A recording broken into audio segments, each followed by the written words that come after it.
ബാക്കി കാര്യങ്ങൾക്ക് വേണ്ട സഹായം ചെയ്യാനുമാണ് എൻട്രി ഗ്രൂപ്പ് പ്രവർത്തിക്കുന്നത്.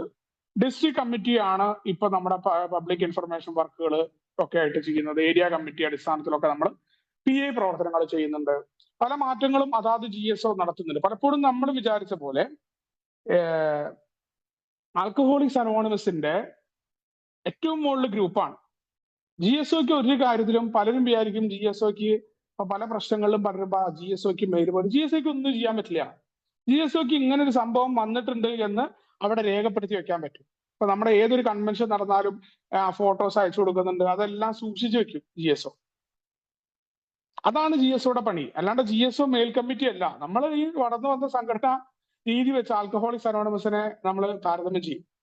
ഗ്രൂപ്പിന്റെ പ്രശ്ന പരിഹാരങ്ങളുടെ അനുഭവങ്ങൾ ഞങ്ങൾക്ക് ഇങ്ങനെ ഉണ്ടായിട്ടുണ്ട് എന്ന് പറഞ്ഞുകൊണ്ട് ഈ കാര്യങ്ങളായിരിക്കും. ഇപ്പൊ GSO ന്യൂയോർക്കിലാണ് നമ്മളൊരു കത്ത് എഴുതുന്നതെന്നുണ്ടെങ്കിൽ കൃത്യമായ മറുപടി നമുക്ക് കിട്ടും. അതെങ്ങനെയാന്ന് വെച്ചാൽ, ഞങ്ങളുടെ കാനഡയിലും USA-ലും ഞങ്ങൾ ഇങ്ങനെയാണ് ചെയ്യുന്നത്, ചെയ്തിട്ടുണ്ടായിരുന്നുണ്ടെങ്കിൽ അവർ പറയും ഇത് ഞങ്ങളുടെ ഒരു അനുഭവം കേട്ടോ, ഞങ്ങൾ ഇങ്ങനെയൊക്കെ ചെയ്തിട്ടുണ്ട് ഒരു ഗ്രൂപ്പിൽ പ്രശ്നം ഉണ്ടായപ്പോൾ. അതല്ലാതെ നിങ്ങൾ ഇങ്ങനെ ചെയ്യാൻ പാടും, വേറെ ഗ്രൂപ്പ് അനോണിമിറ്റി പാലിച്ചിട്ടുണ്ട് അവനെ മാറ്റി നിർത്ത്, അവനെ പുറത്താക്കുക, ഇതൊന്നും ആൽക്കഹോളിക്സ് അനോണിമസിന്റെ ഗ്രൂപ്പുകൾക്ക് ചെയ്യാനായിട്ട് പറ്റില്ല.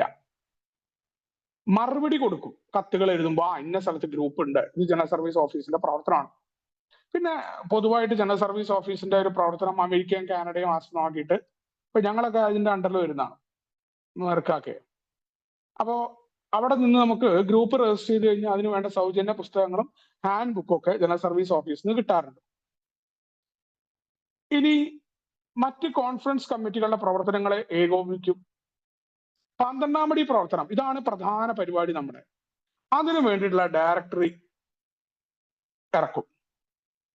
ഇനി ദേശീയവും അന്തർദേശീയവുമായ തലത്തില് എയുടെ സന്ദേശം മറ്റുള്ള ആളുകളിലേക്ക് എത്തിക്കുക. അച്ചടി, ഇലക്ട്രോണിക് മാധ്യമങ്ങൾ, മദ്യപാന ചികിത്സാ പ്രവർത്തന രംഗത്തുള്ള ആൾക്കാരോട് സഹകരിക്കുക, അവിടെ എയുടെ സന്ദേശം കൊടുക്കുക, ഇതെല്ലാം നമ്മൾ ചെയ്യാറുണ്ട്. AI-യുമായി ബന്ധപ്പെട്ടുകൊണ്ട് നമുക്ക് യൂട്യൂബിലൊക്കെ അടിച്ചു കഴിഞ്ഞാൽ നമ്മൾ എങ്ങനെയാണ് ജയിലിൽ സന്ദേശം കൊടുക്കുന്നത്, AI എങ്ങനെ പ്രവർത്തിക്കുന്നു എന്നുള്ള പരിപാടികളൊക്കെ കൃത്യമായിട്ടുണ്ട്.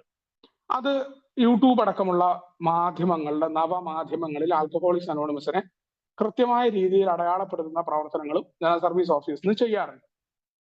പഴയ രേഖകളും അതേമാതിരി എന്തൊക്കെ കാര്യങ്ങൾ നമ്മുടെ ചരിത്രം ഉണ്ട്, ഇപ്പൊ 20 വർഷത്തെ ചരിത്രം കംസ് ഓഫ് ഏജ് പറഞ്ഞ പോലെ അതിന്റെ സൂക്ഷ്മമായ തരത്തിൽ എല്ലാ വിശദമായ രേഖകളും ആർക്കും പരിശോധിക്കാം. അതിന് ഇന്ന ആളാവണം, ഏതൊരു AI അംഗത്തിനും ലഭ്യമാണ്. നമുക്ക് സംസാരിക്കാറിനും ആ കാര്യങ്ങളൊക്കെ ലഭ്യമാവും, അവർ തരും. AI.org എന്ന് പറഞ്ഞ വെബ്സൈറ്റ് അതിന്റെ അണ്ടറിലാണ് വരുന്നത്. ഇതാണ് പരിപാടി. GSOയുടെ ചുമതല, അതിന്റെ മാനേജർ ഉണ്ട്, അതിന്റെ കാര്യങ്ങൾ എങ്ങനെയാണ് നമ്മൾ പറഞ്ഞു. എങ്ങനെയാണ് AI-ക്ക് വേണ്ടിയിട്ട് തീരുമാനമെടുക്കുന്നത്, അവിടെയാണ് നമ്മുടെ ജനറൽ സർവീസ് ബോർഡിലെ ട്രസ്റ്റികൾ. ജനറൽ സർവീസ് ബോർഡ് ന്യൂയോർക്കില് 14 മധ്യാസത്തിലും അതേപോലെ 7 അല്ലാത്ത ആൾക്കാരും, അവർക്കാണ് ഇതിന്റെ ഉത്തരവാദിത്തം. അവരുടെ ഉത്തരവാദിത്തം എന്താണ്?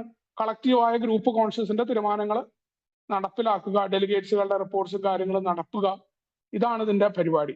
വാർഷിക സമ്മേളനത്തിലേക്കുള്ള പ്രതിനിധികളെ തിരഞ്ഞെടുക്കുക എന്നുള്ള പരിപാടിയാണ്. അവിടെ GSO, ഗ്രേപ്പ് വൈൻ സ്റ്റാഫ് ഇതിന്റെ റിപ്പോർട്ടുകൾ ചർച്ച ചെയ്യും, ഇത് മറ്റ് ഗ്രൂപ്പുകളിലേക്ക് അറിയിക്കും. ഇനി അതാത് സ്ഥലത്ത് ആളുകളെ വിളിച്ചു ചേർക്കുക എന്നുള്ളത് ഏരിയ കമ്മിറ്റിയുടെ ഉത്തരവാദിത്തമാണ്. അങ്ങനെ ഓരോ കാര്യങ്ങൾക്കും അതിന്റെ ഏറ്റവും കോർഡിനേഷൻ നടത്തേണ്ടതാണ് GSO എന്ന് പറയുന്നത്. നമ്മളിപ്പോ ഇന്ന് ചർച്ച ചെയ്യാൻ പോകുന്നത് ലോക സേവനങ്ങളുടെ വേൾഡ് സർവീസ്, അതെങ്ങനെയാണ് നമ്മൾ പിന്തുണയ്ക്കുന്നത് എന്നാണ്. മറ്റ് AI പ്രവർത്തനങ്ങളെ പോലെ ജനറൽ സർവീസ് ഓഫീസിന്റെ ചെലവുകളും അതേപോലെ ഗ്രൂപ്പുകളുടെ വ്യക്തികളുടെയും സംഭാവനകളിലൂടെയാണ് നിറവേറ്റുന്നത്. ഇനി ഈ ജനറൽ സർവീസ് ഓഫീസിൽ കിട്ടുന്ന പൈസ കൊണ്ട് നമ്മുടെ വേൾഡ് സർവീസ് ഓഫീസിന്റെ പ്രവർത്തനങ്ങൾ പലപ്പോഴും നടക്കാറില്ല. ഇത് പലപ്പോഴും നമ്മുടെ തെറ്റിദ്ധാരണ ഉണ്ടാവാറുണ്ട്. ജനറൽ സർവീസിന്റെ ഒന്നും ഒരു പൈസയും പുറത്തേക്ക് കൃത്യമല്ലാതെ പോകാറില്ല. വളരെ കൃത്യമായ കണക്കുകൾ സൂക്ഷിക്കാറുണ്ട്. നമുക്ക് ഇതുവരെയുള്ള കണക്ക് പ്രകാരം നമ്മൾ കോൺഫറൻസ് നടക്കുന്ന ലാഭത്തിലൂടെ 12.5% നമ്മുടെ കോൺഫറൻസിന്റെ കാര്യങ്ങൾ ജനറൽ സർവീസ് ഓഫീസ് ചെലവഴിക്കാറുണ്ട്. അതേപോലെ റീജിയണൽ ഫോറം 7.8 ടോട്ടൽ വരുന്ന പൈസ.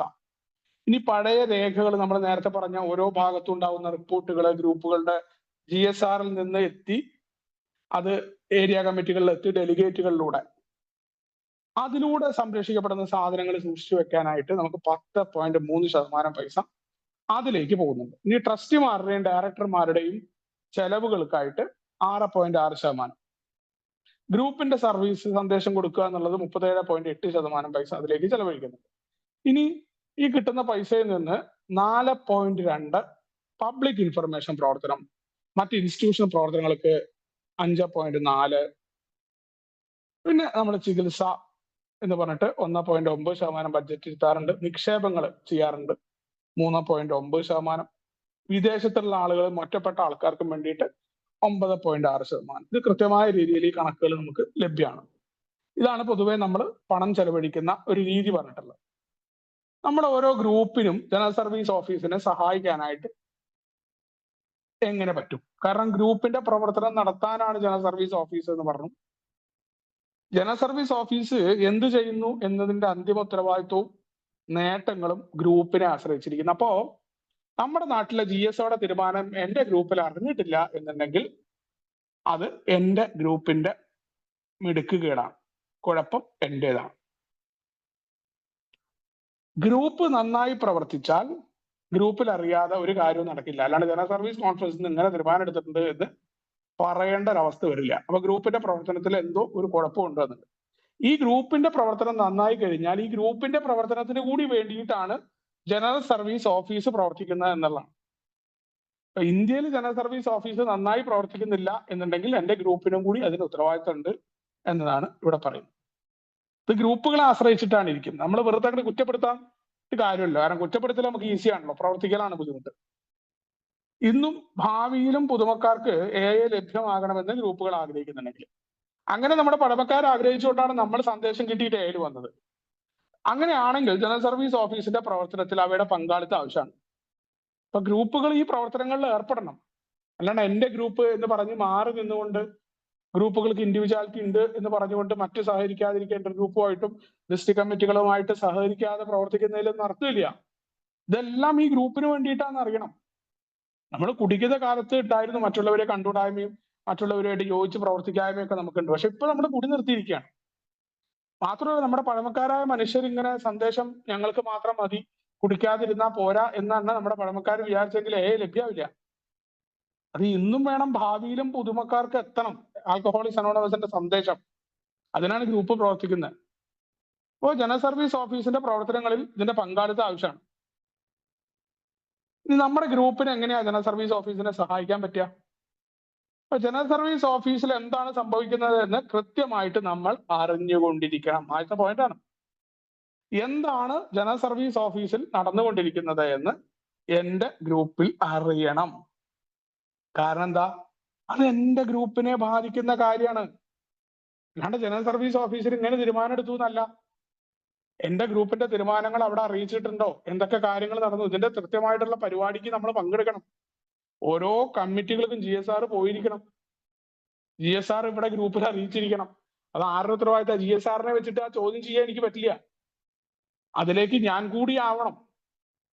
അതിനുള്ള സഹായ സഹകരണങ്ങളും കൽപ്പിച്ചിരുന്നിട്ട് പോരാ. ഒരു GSRനെ വെക്കുക, എന്നിട്ട് അവനത് ചെയ്തില്ല എന്ന് പറയുക, അത് എളുപ്പമാണ്. അപ്പൊ ആ പ്രവർത്തനത്തെ കൃത്യമായി നടത്താൻ ഞാനെന്ന AI അംഗം എത്രത്തോളം പ്രവർത്തിക്കുന്നുണ്ട് എന്നുള്ള ചോദ്യമാണ്. ഇനി നമ്മുടെ ഗ്രൂപ്പിനെ ബാധിക്കുന്ന കാര്യമാണ് എന്നാണ് ഒന്നാമത്തെ പോയിന്റ്. ചോദ്യങ്ങൾ നമ്മൾ ചോദിച്ചുകൊണ്ടിരിക്കണം. മുകളിലുള്ള ആൾക്കാരോട് സംശയങ്ങൾ ചോദിക്കുക. AI കുറിച്ച് കൂടുതൽ അറിവുണ്ടെങ്കിൽ AI സന്ദേശം എത്തിക്കുന്നതിന് ഏറ്റവും പ്രയോജനം. ഏറ്റവും പ്രധാനമായിട്ട് ഒരു പഴമക്കാരൻ എന്നോട് എപ്പോഴും പറയാറുണ്ട്, പോലീസ് സ്റ്റേഷനിൽ പോകുന്ന സമയത്ത് അവിടെ കൊടുക്കുന്ന ഇതാണ് AI എന്നറിയുന്ന പാംപ്ലെറ്റ് വായിച്ചിട്ട് നീ കൊടുക്കാറുണ്ടോ എന്ന് വെച്ചു. ഇത് ബിഗ് ബുക്ക് വായിച്ചു എനിക്കറിയാം എന്ന ധാരണ, അല്ലെങ്കിൽ സുബോധ ജീവിതം എന്ന് പറയുന്ന പുസ്തകം അത് പുതുമക്കാരായിട്ട് വരുന്നവർക്കുള്ളതാണ് എന്ന് കരുതിയിരുന്ന ഒരാളായി. വളരെ തെറ്റായിരുന്നു അതൊക്കെ. ഇത് ഞാൻ വായിക്കണേ, അല്ലാണ്ട് പുസ്തകത്തിന്റെ ലിറ്ററേച്ചർ സെക്രട്ടറി ആയിട്ടോ ഞാൻ ലിറ്ററേച്ചർ നാട്ടുകാർക്ക് കൊടുത്തിട്ട് കാര്യമുണ്ടോ? ഞാൻ തർജ്ജമ ചെയ്തിട്ട് ലിറ്ററേച്ചർ വിതരണം ചെയ്യാൻ പറ്റും. ഞാനത് വായിച്ചിട്ടുണ്ടോ, ഞാൻ പ്രാവർത്തികമാക്കിയോ, അത് ഏതെങ്കിലും ഒരു പേജ് മാത്രമാണോ വായിച്ചതെന്നാണ്.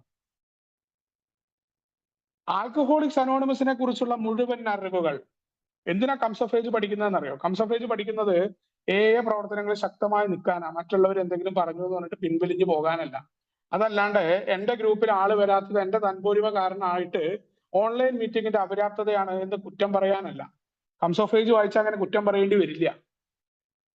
ഇതെല്ലാം എനിക്കറിയാം, മറ്റുള്ളവർ പൊട്ടക്കിണറ്റിലെ തവളയാണെന്ന് പറയുന്ന മനോഭാവമുള്ള ആളുകളുടെ കുഴപ്പതാണ്. ആൽക്കഹോളിക്സ് അനോണിമസിനെ കുറിച്ചുള്ള അറിവുകൾ കൃത്യമായി പഠിക്കാതിരിക്കുകയും ബാക്കി പഠിക്കുന്ന ആളുകളെ കുറിച്ച് അപവാദം പറയുകയും ചെയ്യും. കംസ് ഓഫ് ഏജ് അടക്കമുള്ള എയുടെ 20 വർഷത്തെ ചരിത്രം വളരെ പ്രധാനപ്പെട്ടതാണ്. അപ്പോ അത്തരത്തിലേക്കുള്ള അറിവുകൾ സന്ദേശം എത്തിക്കാനാവും. എന്റെ ഗ്രൂപ്പിൽ ഒഴിഞ്ഞ കസേരയുണ്ടെങ്കിൽ, എന്റെ ഗ്രൂപ്പിൽ ആളില്ലെങ്കിൽ അതിന്റെ ഉത്തരവാദിത്തം എനിക്കാണ്. അതല്ലാണ്ട് ആളുകൾ മറ്റൊടുത്ത് പോയി എന്ന് പറഞ്ഞ് നിലവിളിച്ചിട്ട് കാര്യമില്ല. എന്റെ പ്രവർത്തനം നന്നാവണം, അപ്പോഴേ ആള് വന്നിരിക്കുള്ളൂ. അപ്പൊ അവിടെ പഠിപ്പിക്കൽ നടത്തുമ്പോൾ എന്താ ഉണ്ടാവുക എന്നുള്ളത് സ്വയം പരിശോധിക്കണം. എന്തുകൊണ്ട് ഗ്രൂപ്പിൽ ആളില്ല? പരിശോധനാ സഹായിയുണ്ട്. ഇനി യോഗ്യതയുള്ള ജനറൽ സർവീസ് പ്രതിനിധിയെ തെരഞ്ഞെടുക്കണം എന്ന് പറഞ്ഞിട്ട് ആൽക്കഹോളിക്സ് അനോണിമസിന്റെ ഓരോ ഗ്രൂപ്പിനെയും മുഴുവനായിട്ട് എയുമായി ബന്ധപ്പെടുത്തുന്ന പ്രധാനപ്പെട്ട കണ്ണി GSR ആണ്. GSRക്ക് വളരെ പ്രാധാന്യമുണ്ട്. പൊതുസേവന മേഖലയിൽ ഗ്രൂപ്പിന്റെ ശബ്ദം എത്തിക്കുന്നതും അവിടെ നിന്നുള്ള റിപ്പോർട്ടുകൾ ഗ്രൂപ്പിൽ അവതരിപ്പിക്കുന്നതും GSR ആണ്. GSR ഏതെങ്കിലും പിടിച്ച പാവത്താനെ പിടിച്ചിട്ട് GSR ആക്കിയിട്ട് കാര്യമില്ല. ആൽക്കഹോളിക്സ് അനോണിമസിനെ കുറിച്ച് നന്നായിട്ട് അറിയണം. എയുടെ പ്രധാനപ്പെട്ട വ്യക്തിയാണ്, എന്താണ് GSRന്റെ ചുമതല എന്ന് അയാൾക്ക് അറിഞ്ഞിരിക്കണം. ST കമ്മിറ്റിയിൽ പോയിട്ട് എന്റെ ഗ്രൂപ്പിന്റെ തീരുമാനം ഇന്നതാണ് എന്ന് ജനറൽ സർവീസ് റെപ്രസെന്റേറ്റീവിന് പറയാൻ പറ്റില്ല. ഗ്രൂപ്പ് തീരുമാനമെടുക്കാത്ത വിഷയങ്ങളിൽ മുൻകൂട്ടി പറയാത്ത ഒരു വിഷയത്തിലും GSRക്ക് ഗ്രൂപ്പിന്റെ തീരുമാനം പറയാൻ പറ്റില്ല. അയാൾ ഗ്രൂപ്പിന്റെ പ്രതിനിധിയാണ്, അയാൾക്ക് സ്വന്തമായിട്ട് വോട്ട് ചെയ്യാൻ പറ്റില്ല. ഗ്രൂപ്പ് പറഞ്ഞതേ ചെയ്യാൻ പറ്റൂ. അത് അറിഞ്ഞിരിക്കണം. അതല്ലാണ്ട് ഞങ്ങളുടെ ഗ്രൂപ്പിൽ ഞങ്ങൾ ഇങ്ങനെ ചെയ്തോളാം എന്ന വാക്ക് ഒരു കാരണവശാലും ഒരു കമ്മിറ്റിയിലും GSRക്ക് കൊടുക്കാൻ പറ്റില്ല. ഗ്രൂപ്പ് പറയുന്ന, അതാ ഞാൻ നേരത്തെ പറയാറുണ്ട് പലപ്പോഴും, ഈ ജനറൽ സർവീസ് റെപ്രസെന്റേറ്റീവിന് ഗ്രൂപ്പിന്റെ ആശംസ പറയണമെന്ന് ഗ്രൂപ്പ് ചോദിക്കണം. എങ്ങനെ എനിക്ക് ഗ്രൂപ്പിന്റെ ആശംസ പറയാൻ പറ്റുക? ഗ്രൂപ്പ് പറഞ്ഞിട്ടുണ്ടോ? Group well noted group conscious പലർക്കും അറിയില്ല. ഗ്രൂപ്പ് കോൺഷ്യസ് എന്താണ്? അത് എവിടെയാണ് നടക്കേണ്ടത്? അത് റിക്കവറി മീറ്റിംഗിലാണോ ഗ്രൂപ്പ് കോൺഷ്യസ് നടക്കേണ്ടത്? അത് ഗ്രൂപ്പിൽ കൃത്യമായിട്ട് ഇതിന്റെ ഹോം ഗ്രൂപ്പ് അംഗങ്ങളെ അറിയിച്ച തീരുമാനം പറയുന്ന ആളാണ് ജനറൽ സർവീസ് റെപ്രസെന്റേറ്റീവ്. അപ്പൊ ഇതിനെക്കുറിച്ച് നന്നായിട്ട് അറിഞ്ഞിരിക്കാൻ GSRക്ക് ഉത്തരവാദിത്തമുണ്ട്. GSRയെ ഏൽപ്പിക്കുമ്പോൾ ഇത് പറഞ്ഞു കൊടുക്കുന്ന പഴമക്കാർ അദ്ദേഹത്തിന്റെയും കൂടി ഉത്തരവാദിത്തമാണ്. ഈ ഗ്രൂപ്പിനുള്ള കത്തിടപാടുകളും മറ്റു കാര്യങ്ങളൊക്കെ ഈ നമ്മളെ ഗ്രൂപ്പ് അറിയിക്കണം. ജനറൽ സർവീസ് ഓഫീസല്ല നമ്മുടെ ഇവിടെ, അത് റീജിയണൽ ആയിട്ടാണ് വരുന്നത്. സാധാരണഗതിയിൽ ജനറൽ സർവീസ് ഓഫീസിൽ തന്നെ ഇത്തരം കത്തുകളൊക്കെ പോവാറുണ്ട്. ഇവിടെ നമ്മുടെ ഏത് സർവീസ് മേഖലയുമായി ബന്ധപ്പെട്ടിട്ടാണോ GSR പ്രവർത്തിക്കുന്നത് അവിടങ്ങളിലൊക്കെ ഈ കാര്യങ്ങൾ നമ്മൾ കൃത്യമായി അറിയിക്കുകയും ഗ്രൂപ്പിന്റെ മാറ്റങ്ങൾ, ആ ഫോറം തയ്യാറാക്കിയിട്ടുള്ള കാര്യങ്ങൾ ചെയ്യുക. ഇനി A.org നമുക്ക് ഇതിന്റെ കാര്യങ്ങളൊക്കെ കൃത്യമായി നോക്കിക്കഴിഞ്ഞാൽ നമുക്ക് ഫോറം നമ്മുടെ നാട്ടിലൊക്കെ ഉണ്ട്. നമ്മുടെ ഓരോ സർവീസുമായിട്ട് ബന്ധപ്പെട്ട ആളുകളോട് ചോദിച്ചു കഴിഞ്ഞാൽ കൃത്യമായിട്ട് നമുക്ക് അതിനെക്കുറിച്ച് അറിയാൻ പറ്റും. ഇനി ജനറൽ സർവീസ് ഓഫീസിൽ നിന്ന് നമുക്ക് എന്തെല്ലാം ലഭിക്കും? ഈ പ്രവർത്തനങ്ങളുടെ എല്ലാ ഘട്ടത്തിലും ഗ്രൂപ്പുകളെ സഹായിക്കാനുള്ള സർവീസ് സാമഗ്രികളുടെ സൂക്ഷിപ്പ് കേന്ദ്രമാണ് ജനറൽ സർവീസ് ഓഫീസ്. നമ്മൾ പറഞ്ഞു, എല്ലാ തരത്തിലുള്ള കാര്യങ്ങൾ ജനറൽ സർവീസ് ഓഫീസർ റെക്കോർഡ് ചെയ്ത് വെക്കുകയാണ്. ജനറൽ സർവീസ് കോൺഫറൻസിന്റെ നിർദ്ദേശാനുസരണം അംഗീകൃത പുസ്തകങ്ങളും ലഘുലേഖകളും ദൃശ്യശ്രവ്യ സാമഗ്രികളും തയ്യാറാക്കും. നമ്മുടെ 36 തത്വങ്ങളിൽ നിന്നുള്ള സാധനത്തെയാണ് അംഗീകൃതമായ കാര്യം എന്ന് പറയുന്നത്. നമ്മളൊരു പൊതു ലക്ഷ്യത്തിന് വേണ്ടി നിൽക്കുമ്പോൾ എല്ലാം അംഗങ്ങളുടെ അനുഭവങ്ങൾ തന്നെയാണ്. നമ്മൾ പക്ഷെ അവിടെ കൃത്യമായിട്ട് നമുക്ക് ഈ ലിറ്ററേച്ചറുകൾ തിരഞ്ഞെടുക്കുന്നിടത്ത് പുതിയ സാധനങ്ങൾ നമ്മൾ പുതുക്കുന്നുണ്ട്. പഴയ കാലം മാത്രമായിട്ട് നിൽക്കുന്നതല്ല, പുതിയ പാംപ്ലെറ്റുകൾ നമ്മൾ ആഡ് ചെയ്യാറുണ്ട്. പുതിയ കാര്യങ്ങളൊക്കെ നമ്മുടെ പ്രോഗ്രാമിന്റെ 165 പേജ് ഒഴിച്ചിട്ട് അതേമാതിരി 12 ഇത്തരം കാര്യങ്ങൾ ഒക്കെ ഒഴിച്ചിട്ട് ബാക്കിയുള്ള പാംപ്ലെറ്റുകളിലൊക്കെ നമ്മൾ പുതിയ മാറ്റങ്ങളും പുതിയ കാര്യങ്ങളൊക്കെ ഉൾക്കൊള്ളാറുണ്ട്. അപ്പോൾ ആ കാര്യങ്ങളുടെ എല്ലാം മറ്റുള്ള ആൾക്കാർക്ക് കൈകാര്യം ചെയ്യുക, ഇവിടെ നിന്ന് മേടിക്കുക, ഇതെല്ലാം ജനറൽ സർവീസ് ഓഫീസിന്റെ പ്രവർത്തനമാണ്. വിവിധ റീജിയനുകൾ രേഖപ്പെടുത്തിയ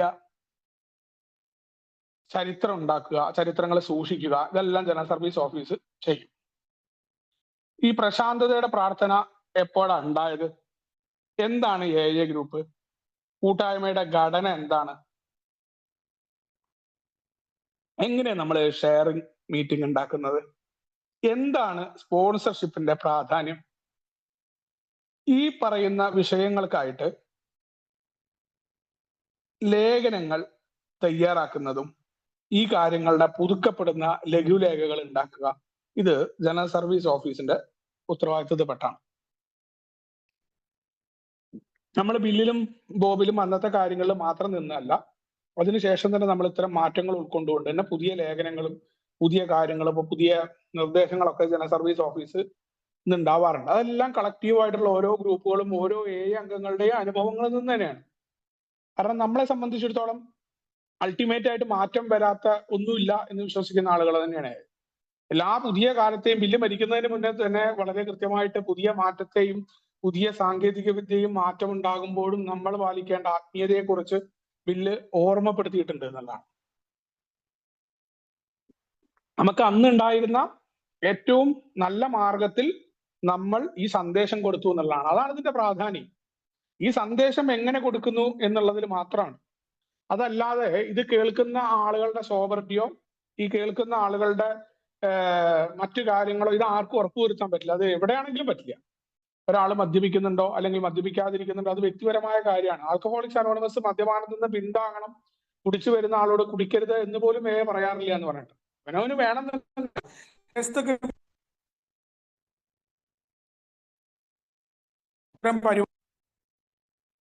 ചെയ്യാറില്ല.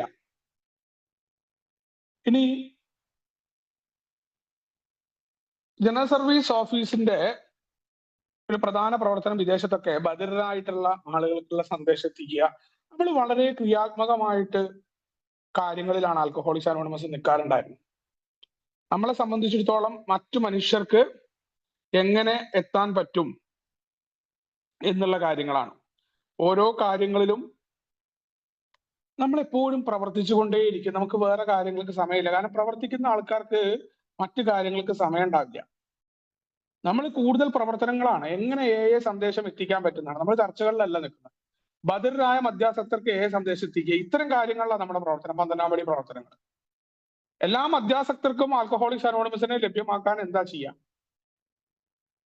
ഇനി ഇന്റർ ഗ്രൂപ്പിന്റെ പ്രവർത്തനങ്ങള്, മറ്റു പ്രവർത്തനങ്ങള്, ഇതെല്ലാം ജനറൽ സർവീസ് ഓഫീസിൽ നിന്ന് കിട്ടും. എന്താണ് ഇന്റർ ഗ്രൂപ്പ്? എങ്ങനെ ഇന്റർ ഗ്രൂപ്പ് പ്രവർത്തിക്കേണ്ടത്? ഇന്റർ ഗ്രൂപ്പിന് എന്തൊക്കെ ഉത്തരവാദിത്തങ്ങളുണ്ട്? എയുടെ അന്വേഷണങ്ങൾക്കുള്ള മറുപടികൾ കൊടുക്കുക. എയുടെ ക്ലബ്ബുകൾ ഉണ്ടാവുമ്പോൾ അതിന്റെ പ്രവർത്തനം എങ്ങനെയാണ്? എന്താണ് ആൽക്കഹോളിക്സ് അനോണിമസും അല്ലനോണും തമ്മിലുള്ള ബന്ധം? ഏതുവരെയാണ് നമ്മൾ തമ്മിലുള്ള ബന്ധം എന്നുള്ള കാര്യങ്ങൾ, കോടതി, മറ്റ് എന്താ പറയുക സർക്കാരുമായി ബന്ധപ്പെട്ടിട്ടുള്ള വ്യവഹാരങ്ങൾ, ജയിലുകൾ, ഇതുമായിട്ടുള്ള നമ്മുടെ സഹകരണം നമ്മൾ എങ്ങനെയായിരിക്കണം, എങ്ങനെ നമ്മൾ അവിടെയൊക്കെ സംസാരിക്കേണ്ടത്, എന്താണ് ഒരു ലിറ്ററേച്ചർ കമ്മിറ്റി എന്ന് പറഞ്ഞാൽ ലിറ്ററേച്ചർ കമ്മിറ്റിയുടെ ഉത്തരവാദിത്തങ്ങൾ എന്തൊക്കെയാണ്? ഇനി റീഹാബിലിറ്റേഷൻ സെന്ററിലെ കമ്മിറ്റികൾ, റീഹാബിലിറ്റേഷൻ സെന്ററിൽ സന്ദേശം കൊടുക്കാൻ പോകുന്ന ആൾക്കാർ എങ്ങനെ സംസാരിക്കേണ്ടത്, ചികിത്സാ കേന്ദ്രങ്ങളിൽ പോകുന്ന ആളുകൾ അവരെങ്ങനെ സംസാരിക്കേണ്ടത്, പൊതുജനങ്ങൾ പബ്ലിക് ഇൻഫർമേഷന് വേണ്ടിയിട്ട് എന്തൊക്കെയാ ചെയ്യേണ്ടത്, അതിന്റെ മാർഗനിർദ്ദേശങ്ങൾ. ഇപ്പൊ നമ്മൾ ഓൺലൈനിൽ വന്നപ്പോൾ ഓൺലൈനിൽ എന്തൊക്കെയാ പ്രവർത്തിക്കേണ്ടത് എന്നുള്ളതിന്റെ മാർഗനിർദ്ദേശമുണ്ട്. പിന്നെ CPC കമ്മിറ്റികൾ എന്ന് തുടങ്ങി ഇത്തരം കാര്യങ്ങളെല്ലാം കാഴ്ചക്കുറവുള്ളവരെ സഹായിക്കാനായിട്ട് നമ്മൾ വളരെ രീതിയിൽ വലുപ്പത്തിൽ അച്ചടിച്ച് വിതരണം ചെയ്യുന്ന കാര്യങ്ങൾ നമ്മുടെ അടുത്തുണ്ട്. ഫ്രഞ്ചിലും സ്പാനിഷിലും നമ്മൾ ലഭ്യമാക്കിയിട്ടുണ്ട്. ഓരോ കാര്യങ്ങളിലും നമുക്കറിയാം ഓൺലൈൻ ഇന്റർ ഗ്രൂപ്പിന്റെ ഒക്കെ മീറ്റിംഗ് നടത്തുമ്പോൾ മലയാളത്തിൽ കാര്യങ്ങൾ എക്സ്പ്ലെയിൻ ചെയ്യാനായിട്ട് അവർ ഹയർ ചെയ്തുകൊണ്ട് അതിന്റെ ട്രസ്റ്റി 2 പേരെ കൊണ്ടുവന്നു, മലയാളികളെ തർജ്ജമ ചെയ്തിട്ട്. അപ്പൊ അവിടുത്തേക്ക് ഉദ്ദേശം എന്താണ്? അവർ വളരെ സീരിയസ് ആയിട്ടായിരുന്നു ആ മീറ്റിംഗ് കണ്ടിരുന്നത്.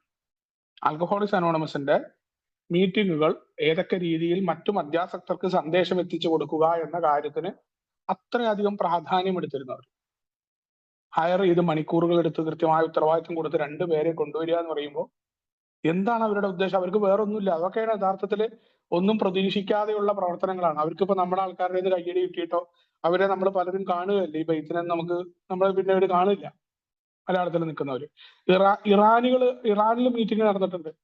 അവിടുത്തെ ഒന്നും മിഡിൽ ഈസ്റ്റിലെ രാഷ്ട്രീയം പോലും ആൽക്കഹോളിക്സ് അനോണിമസിനെ ബാധിച്ചിട്ടില്ല എന്നുള്ളതിന്റെ ഉദാഹരണമാണ് നമ്മുടെ വളരെ കൃത്യമായിട്ട് ഓൺലൈൻ ഇന്റർഗ്രൂപ്പിൽ നടന്ന മീറ്റിംഗിൽ ഇറാൻ പാഴ്സി ഭാഷയിൽ മീറ്റിംഗ് നടന്നു. നിരവധി പേര് ഇറാനികൾ നമ്മുടെ മലയാളം മീറ്റിംഗിലും അവര് വന്ന് പങ്കെടുത്തിട്ടുണ്ടായിരുന്നു, ജസ്റ്റ് ഇത് കേൾക്കാനായിട്ട്. ആൽക്കഹോളിക്സ് അനോണിമസ് അങ്ങനെയാണ്. ആൽക്കഹോളിക്സ് അനോണിമസ് പൊതുവെ പുറത്തുള്ള ഒരു രാഷ്ട്രീയ വിഷയത്തിലും മറ്റു കാര്യങ്ങളിലും മുടക്കി നിന്നുകൊണ്ടല്ല, മദ്യാസക്തരാണ് നമ്മുടെ മുന്നിലുള്ളത്. അവരിലേക്ക് എങ്ങനെ സന്ദേശം കൊടുക്കാൻ പറ്റും എന്ന രീതിയിലാണ് നമ്മുടെ പ്രവർത്തനങ്ങൾ. തുർക്കിയിലുള്ള ഗ്രൂപ്പിലെ ഒരു അംഗം അദ്ദേഹം പറയുമായിരുന്നു, അവിടെയുള്ള ആളുകൾ എത്ര കൃത്യമായിട്ട് അവരുടെ മീറ്റിങ്ങുകൾ നടന്ന് ഇന്ന് ഓൺലൈൻ മീറ്റിങ്ങിലൂടെ അവർ നിരന്തരമായിട്ട് ബന്ധപ്പെട്ടുകൊണ്ടിരിക്കുന്നുണ്ട്. അപ്പോൾ ഓരോ ഭാഗത്തുമുള്ള മദ്യാസക്തർക്ക് എങ്ങനെ സന്ദേശം കൊടുക്കാം, അതുകൊണ്ടാണ് a.org-യിലൊക്കെ ഇതിനെക്കുറിച്ചുള്ള നിർദ്ദേശങ്ങളും ഇതിന്റെ കാര്യങ്ങളും കൊടുത്തിട്ടുണ്ടായിരുന്നു. ഇനി ഇന്റർഗ്രൂപ്പ് എന്താണ്? ഇന്റർഗ്രൂപ്പ് എങ്ങനെയാ പ്രവർത്തിക്കുന്നത്? നമ്മൾ അവസാന ഭാഗത്തേക്കാണ് ഇന്റർഗ്രൂപ്പ് വരുന്നത്. നമ്മുടെ ഇവിടെ നാട്ടിൽ ഭയങ്കരമായിട്ട് ഇന്റർഗ്രൂപ്പിന് ഭയങ്കര പ്രാധാന്യമാണ്. ഈ സാധാരണഗതിയിൽ ഈ ഇന്റർഗ്രൂപ്പ് തന്നെയാണ് സർവീസ് നമ്പർ ഉണ്ടാവുക. ആദ്യം അതിലേക്ക് വിളിക്കുന്ന ഇന്റർഗ്രൂപ്പിലേക്കാണ്. അപ്പൊ ഈ ഇന്റർഗ്രൂപ്പ് എന്ന് പറയുന്നത് സ്വതന്ത്രമായ രീതിയിലാണ് ഇന്റർഗ്രൂപ്പ് പ്രവർത്തിക്കുന്നത്. പക്ഷെ കൂട്ടായ്മയുടെ പ്രധാനപ്പെട്ട ഭാഗമാണ്. അതുകൊണ്ടല്ലേ നമ്മൾ എയുടെ ഭാഗമായിട്ട് ജനറൽ സർവീസ് കോൺഫറൻസിന് മാത്രമാണ് എന്ന പേര് തന്നെ ഉപയോഗിക്കാൻ പറ്റുന്നതുകൊണ്ടാണ് എനെ റെപ്രസെന്റേറ്റ് ചെയ്തിട്ട് ആർക്കും സംസാരിക്കാൻ പറ്റാത്തത്. ഒരു ഇന്റർഗ്രൂപ്പിന് പോലും അല്ലെങ്കിൽ ഒരു റീജിയണൽ സ്ഥാനത്തിന് പോലും അതിന്റെ ഒപ്പം വേറെ പേര് ചേർക്കണം. എന്ന് ഒറ്റയ്ക്ക് ഉപയോഗിക്കാൻ നമ്മുടെ ജനറൽ സർവീസ് ഓഫീസിന്റെ നേരിട്ടുള്ള a.org-ക്ക് മാത്രമേ അവകാശമുള്ളൂ. ഇന്റർഗ്രൂപ്പിന്റെ പ്രവർത്തനങ്ങൾ പോലും വളരെ കൃത്യമായിട്ട് സ്വതന്ത്രമായി തന്നെ അതാത് ഗ്രൂപ്പുകളുടെ അണ്ടറിലാണ് ഇന്റർഗ്രൂപ്പിന്റെ പ്രവർത്തനം. ഇനി ഇന്റർഗ്രൂപ്പിലേക്ക് അംഗങ്ങളാവുന്ന എങ്ങനെയെന്ന് വെച്ചാൽ, ഓരോ ഗ്രൂപ്പും അവരവർക്ക് ഇഷ്ടപ്പെടുന്ന പ്രാദേശികമായിട്ടുള്ള ഇന്റർഗ്രൂപ്പിൽ അംഗമായിരിക്കും. ഇതിന്റെ പ്രവർത്തനങ്ങൾ ഇന്റർഗ്രൂപ്പ് നിൽക്കുന്നത് ഈ ഇന്റർഗ്രൂപ്പ് ഉണ്ടാക്കിയിട്ടുള്ള ഗ്രൂപ്പുകൾ, ഇന്റർഗ്രൂപ്പിന്റെ മുകളിലുള്ള ഗ്രൂപ്പുകളുടെ അംഗങ്ങളിൽ നിന്ന് കിട്ടിയ സംഭാവനകളിലൂടെയാണ് ഇന്റർഗ്രൂപ്പിന്റെ പ്രവർത്തനങ്ങൾ നടത്തുന്നത്. ഇനി ഇത് യഥാർത്ഥത്തിൽ എന്തിനാന്ന് വെച്ച് കഴിഞ്ഞാല്, നമ്മുടെ ഗ്രൂപ്പുകളെല്ലാം ഇത്തരത്തിൽ നമ്മൾ എന്താ പ്രശ്നം എന്ന് വെച്ചാൽ, നമ്മളിവിടെ വളരെ ഇതായിപ്പോ വൈഡായിട്ട് ഈ കമ്മിറ്റി പ്രവർത്തനങ്ങൾ ഭയങ്കര ലളിതമായ പ്രവർത്തനത്തിന് പകരം നമ്മൾ ഭയങ്കര കോംപ്ലിക്കേറ്റഡ് ആവും. തെരഞ്ഞെടുപ്പും മാറ്റതും ആകപ്പാട് ഇതൊന്നും ഇല്ലാത്ത സ്ഥലങ്ങളിൽ ഇന്റർഗ്രൂപ്പ് ഉണ്ട്. വെറുതെ ആ ഗ്രൂപ്പിലെ പ്രധാനപ്പെട്ട ആൾക്കാർ ചേർന്ന് 12-ാം പടി പ്രവർത്തനമാണ് പ്രധാനം. പക്ഷെ നമുക്ക് എന്താ പറയുക, ഇന്റർഗ്രൂപ്പ് എങ്ങനെ കൂടി, ഇന്റർഗ്രൂപ്പിൽ എങ്ങനെ എഴുതി ഉണ്ടാക്കി, ഈ ഇന്റർഗ്രൂപ്പ് കൂടിയിട്ട് കഴിഞ്ഞ ഇന്റർഗ്രൂപ്പിന് മുന്നേ ഉണ്ടായ പ്രവർത്തനങ്ങൾ എന്തൊക്കെയാണ് എന്നുള്ള കാര്യത്തിനില്ല. എത്ര മദ്യാസക്തർക്ക് സന്ദേശം കൊടുത്തു, എത്ര കോള് വന്നു, ഇതാണ് ചർച്ച ഉണ്ടാവാറ് ഇവിടെ. എന്തായിരുന്നു നമ്മുടെ കഴിഞ്ഞ പ്രവർത്തനം, അതിൽ എത്ര പേര് സന്ദേശത്തിൽ എത്തിപ്പെട്ടു എന്നുള്ള കാര്യങ്ങൾ. ഇതില്ലാത്ത സ്ഥലങ്ങളിൽ എന്താ ചെയ്യുന്ന വെച്ചാൽ, ഇന്റർഗ്രൂപ്പ് ഇല്ലാത്ത സ്ഥലങ്ങളിലെ ആളുകൾ അവരെന്ത് ചെയ്യുന്നുണ്ടെന്ന് വെച്ച് കഴിഞ്ഞാൽ, അവിടെ അവർക്ക് വളരെ കോംപ്ലിക്കേറ്റഡ് ഒന്നല്ലാതെ വളരെ സിമ്പിൾ ആയിട്ട് ഒരു ഗ്രൂപ്പ് ഉണ്ടാക്കും. എന്നിട്ട് ഫലപ്രദമായിട്ട് 12-ാം പടി പ്രവർത്തനമാണ്. ടെലിഫോണിലൂടെ ആളുകൾക്ക് സന്ദേശം കൊടുക്കുക, മറ്റു സ്ഥലങ്ങളിലേക്ക് ആളുകളെ എത്തിക്കുക എന്നതാണ് ഇന്റർഗ്രൂപ്പിന്റെ പ്രധാനപ്പെട്ട പ്രവർത്തനം. ഇപ്പൊ വലിയ സ്ഥലങ്ങളിലൊക്കെ ഇന്റർഗ്രൂപ്പിന് പ്രത്യേകമായിട്ട് നമ്മൾ ഈ കോളൊക്കെ അറ്റൻഡ് ചെയ്യാനായിട്ട് ആളെ വെക്കാറുണ്ട്. അത് ഗ്രൂപ്പുകളുടെ തീരുമാനമാണ്. ഇനി സാധാരണഗതിയിൽ ആൽക്കഹോളിക്സ് അനോണിമസിന്റെ അനുഭവങ്ങൾ തെളിയിച്ചിട്ടുള്ളത്, ഇന്റർഗ്രൂപ്പിന്റെ സേവകരാവുന്ന ആളുകൾക്ക് ഞങ്ങളുടെ സുബോധം വളരെ നന്നായിട്ട് കൊണ്ടുപോകാനായിട്ട് സാധിച്ചിട്ടുണ്ട് എന്നാണ് പറഞ്ഞിട്ടുള്ളത്, രേഖപ്പെടുത്തിയിട്ടുള്ളത്. കാരണം നിരവധി ആളുകളുടെ അന്വേഷണം വരും, മറ്റു മദ്യാസക്തര് വിളിക്കും, നല്ല സൗഹൃദ വലയം ഉണ്ടാവും. അവിടെയൊക്കെ അവർക്ക് വേണ്ട രീതിയിൽ കാര്യങ്ങൾ പറഞ്ഞു കൊടുക്കാം. മീറ്റിങ്ങിന് വായോ, ഇങ്ങനെയാണ് പ്രവർത്തിക്കുന്നത്, ഇവിടെ മീറ്റിംഗ് ഉണ്ട്, ഇങ്ങനത്തെ രീതിയിലുള്ള. അപ്പൊ സേവക സ്ഥാനത്ത് വരുന്ന ആളുകൾക്ക് തീർച്ചയായിട്ടും വലിയൊരു പ്രതിഫലം കിട്ടിയിട്ടുണ്ട് എന്നാണ് ആൽക്കഹോളിക്സ് അനോണിമസ് രേഖപ്പെടുത്തിയിട്ടുള്ളത്. അത് അവർക്ക് തങ്ങളുടെ ആ പോകാത്ത സുബോധം തന്നെയാണ്. ആ സുബോധത്തെ വളരെ നന്നായിട്ട് പോഷിപ്പിക്കാനായിട്ട് പറ്റിയിട്ടുണ്ട്. എന്തൊക്കെയാണ് ഇന്റർഗ്രൂപ്പ് പ്രവർത്തിക്കുന്നത്, എന്തൊക്കെ പ്രവർത്തനങ്ങളാ ഇന്റർഗ്രൂപ്പ് ചെയ്യുന്നത്? ആൽക്കഹോളിക്സ് അനോണിമസിൽ വളരെ പ്രധാനപ്പെട്ട പ്രവർത്തനങ്ങൾ നടത്തുന്ന ഒന്നാണ് ഇന്റർഗ്രൂപ്പ് എന്ന് പറഞ്ഞു.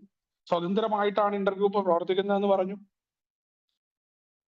ഈ വ്യക്തികൾ ഒത്തുചേർന്നാൽ എങ്ങനെ ഗ്രൂപ്പ് ആകുന്നുവോ അതേപോലെ ഗ്രൂപ്പുകൾ ഒത്തുചേർന്നുകൊണ്ട് നടത്തുന്ന ഇന്റർഗ്രൂപ്പ്, ഗ്രൂപ്പിന് സ്വന്തമായി ചെയ്യാൻ പറ്റാത്ത കാര്യങ്ങൾ പൊതുവായി ചെയ്യാനായിട്ടാണ് ഇന്റർഗ്രൂപ്പ് ഉണ്ടായിട്ടുള്ളത്. അത് ഗ്രൂപ്പുകൾക്ക് വേണ്ടി നിലനിൽക്കുന്നതാണ് ഇന്റർഗ്രൂപ്പ്. ഇന്റർഗ്രൂപ്പുകൾക്ക് വേണ്ടിയിട്ട് പലപ്പോഴും മെയിൽ കമ്മിറ്റി ആയിട്ട് നമ്മൾ അറിയാതെ പ്രവർത്തിപ്പിക്കുന്നുണ്ടെങ്കിലും മെയിൽ കമ്മിറ്റി അല്ല ഇന്റർഗ്രൂപ്പ്, ഗ്രൂപ്പുകൾ നടത്തിക്കൊണ്ടു പോകുന്നതാണ്.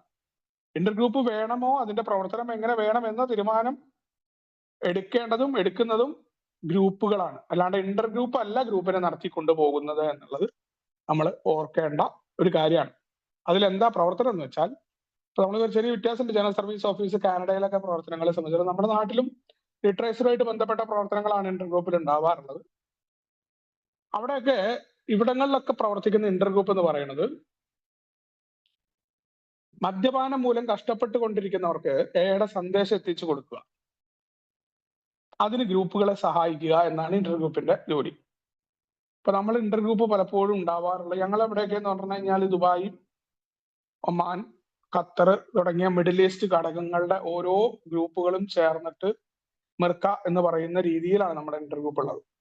വലിയ രീതിയിൽ അല്ലാണ്ട്, കാരണം ചെറിയ ചെറിയ രാജ്യങ്ങളായതുകൊണ്ട് തന്നെ ഓരോ ഗ്രൂപ്പുകളാണ് ഓരോ ഭാഗത്ത്. 1-2 ഗ്രൂപ്പുകളുണ്ട്. ചില സ്ഥലങ്ങളിൽ ദുബായിൽ മാത്രമാണ് 3-4 മീറ്റിംഗ് ഉള്ളത്. അപ്പൊ അതെല്ലാം ചേർന്നതാണ് ഇന്റർഗ്രൂപ്പ് എന്ന് പറയുന്ന ആശയമുള്ളത് ഇവിടെ. അപ്പൊ അവിടങ്ങളിൽ നിന്ന് തന്നെ മിർക്കയിൽ നിന്ന് നമുക്ക് ആജ്ഞ വരാറില്ല, മറിച്ച് നമ്മൾ നമ്മളുടെ കാര്യങ്ങൾ അവിടെ പറയുക എന്നതാണ് ചെയ്യാറുള്ളത്.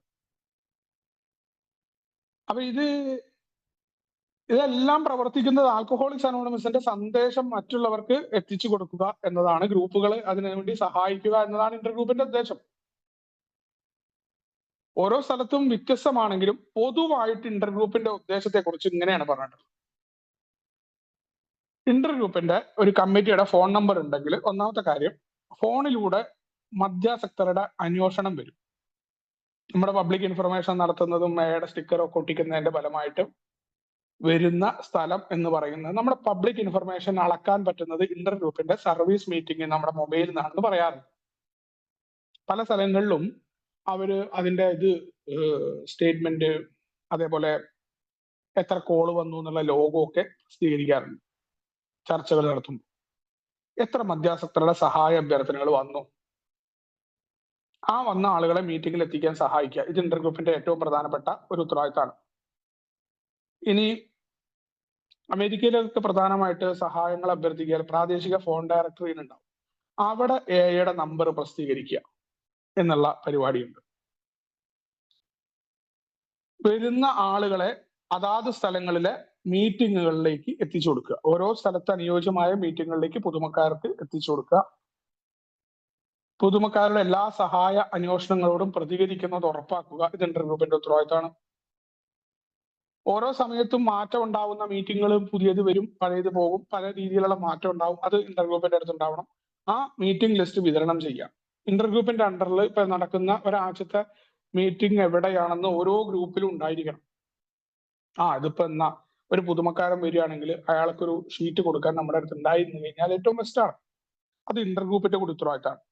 അതാത് ഗ്രൂപ്പുകളിൽ നമ്മുടെ ഭാഗത്ത് ആഴ്ചയിൽ 7 ദിവസം മീറ്റിംഗ് നടക്കുന്നുണ്ടെങ്കിൽ 7ഓ 8ഓ ഏതൊക്കെ സമയത്ത് ആ മീറ്റിംഗ്, ഇന്ന മീറ്റിംഗ്, അതിലാരെയാ കോണ്ടാക്ട് ചെയ്യേണ്ടത് എന്നുള്ള എക്സൽ ഷീറ്റ് എടുത്തിട്ട് പ്രിന്റ് എടുത്താൽ മതി. ആ മീറ്റിംഗ് ലിസ്റ്റ് വിതരണം ചെയ്യേണ്ട ഉത്തരവാദിത്വം ഇവർക്കാണ്. ഇനി ആൽക്കഹോളിക്സ് അനോണിമസിന്റെ മുഴുവൻ ലിറ്ററേച്ചറുകളും അത് കളക്ട് ചെയ്യുക, എന്നിട്ട് അതിന്റെ വിൽപ്പനകൾ നടത്തുക, ഇത് ഇന്റർഗ്രൂപ്പിന്റെ ഉത്തരവാദിത്തമാണ്. പിന്നുള്ളത് 5ാമത്തേത്, ഗ്രൂപ്പുകളുടെ ഇടയിലെ ആശയ വിതരണ കേന്ദ്രമായിട്ട് പ്രവർത്തിക്കുക. എല്ലാ ഗ്രൂപ്പുകളിലും ഏത് കാര്യങ്ങൾ അറിയാനുള്ള ന്യൂസ് ലെറ്ററുകൾ, നോട്ടീസുകൾ, ഇതിന്റെ വിതരണം നടത്തുക. എയുടെ നിരവധി പാംപ്ലെറ്റുകൾ ഉണ്ട്. ആ കാര്യങ്ങൾ നമുക്ക് കൊടുക്കാനായിട്ട് പറ്റും. അതിന്റെ പ്രധാനമായി ഇതിന്റെ പ്രവർത്തനങ്ങളെ ഏകോപിപ്പിക്കുക, ഇതിന്റെ ചർച്ചകൾ നടത്തുക, ഇതെല്ലാം ഇന്റർഗ്രൂപ്പുകൾക്ക് ചെയ്യാൻ പറ്റും. ഇനി വിഷയാവതരണങ്ങളൊക്കെ ഉണ്ടെങ്കിൽ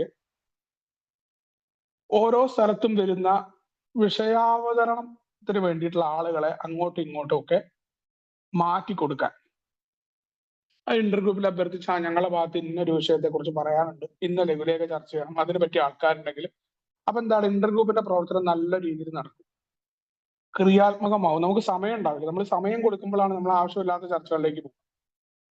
നല്ല കാര്യങ്ങൾ നമുക്ക് ചർച്ച ചെയ്യാൻ പറ്റും. അപ്പൊ അത് ഉണ്ടാക്കാൻ പറ്റും. ഇനി ഇതിന്റെ കമ്മിറ്റികളുടെ പ്രവർത്തനങ്ങൾ ഏകോപിപ്പിക്കുക ഇന്റർ ഗ്രൂപ്പിന്റെ ഉത്തരവാദിത്തമാണ്. ഇപ്പൊ നമ്മുടെ പബ്ലിക് ഇൻഫർമേഷൻ വർക്ക് ഉണ്ടെങ്കിലും ആശുപത്രികൾ, മദ്യപാന ചികിത്സാ കേന്ദ്രങ്ങൾ, പുനരധിവാസം അവിടങ്ങളിലൊക്കെ നമുക്ക് സന്ദേശം കൊടുക്കാനായിട്ട് ഇന്റർ ഗ്രൂപ്പിന്റെ ആളുകൾക്ക് പോകാനായിട്ട് പറ്റും. വളരെ നല്ല പരിപാടിയായിട്ട് നമുക്ക് ചെയ്യാം. ഇന്ന ആള് വരണം, പബ്ലിക് ഇൻഫർമേഷൻ വരണം എന്നുള്ള വെയിറ്റിംഗ് ഒന്നും വേണ്ട. നമുക്ക് അതാത് സ്ഥലങ്ങളിൽ പ്രാദേശികമായിട്ടുള്ള ആഴ്ചയിൽ നമ്മുടെ ഭാഗത്തൊരു റീഹാബിലിറ്റേഷൻ സെന്റർ ഉണ്ടെങ്കിൽ അവിടെ നമുക്കൊരു റീഹാബ്, അതിന് എന്ത് ചെയ്യണം എന്ന് വെച്ചാൽ നമ്മൾ ആദ്യം ഇത് നമ്മൾക്ക് അറിഞ്ഞിരിക്കണം. നേരത്തെ പറഞ്ഞ പാംപ്ലെറ്റ് നമുക്ക് അറിഞ്ഞിരിക്കണം, നമ്മൾ വായിക്കണം, എങ്ങനെയാ സന്ദേശം കൊടുക്കേണ്ടത് എന്നുള്ള തെറ്റായ രീതിയിൽ ആവരുത് ഏറെ സന്ദേശം കൊടുക്കേണ്ടത്.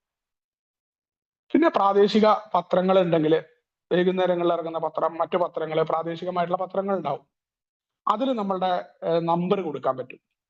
എന്നിട്ട് അതിന്റെ പ്രതികരണങ്ങൾ ഇന്റർ ഗ്രൂപ്പ് എത്രത്തോളം വന്നു എന്നുള്ള കാര്യങ്ങൾ ഈ പബ്ലിക് ഇൻഫർമേഷനായിട്ട് സഹകരിച്ചുള്ള പ്രവർത്തനങ്ങൾ ചെയ്യാൻ പറ്റുക.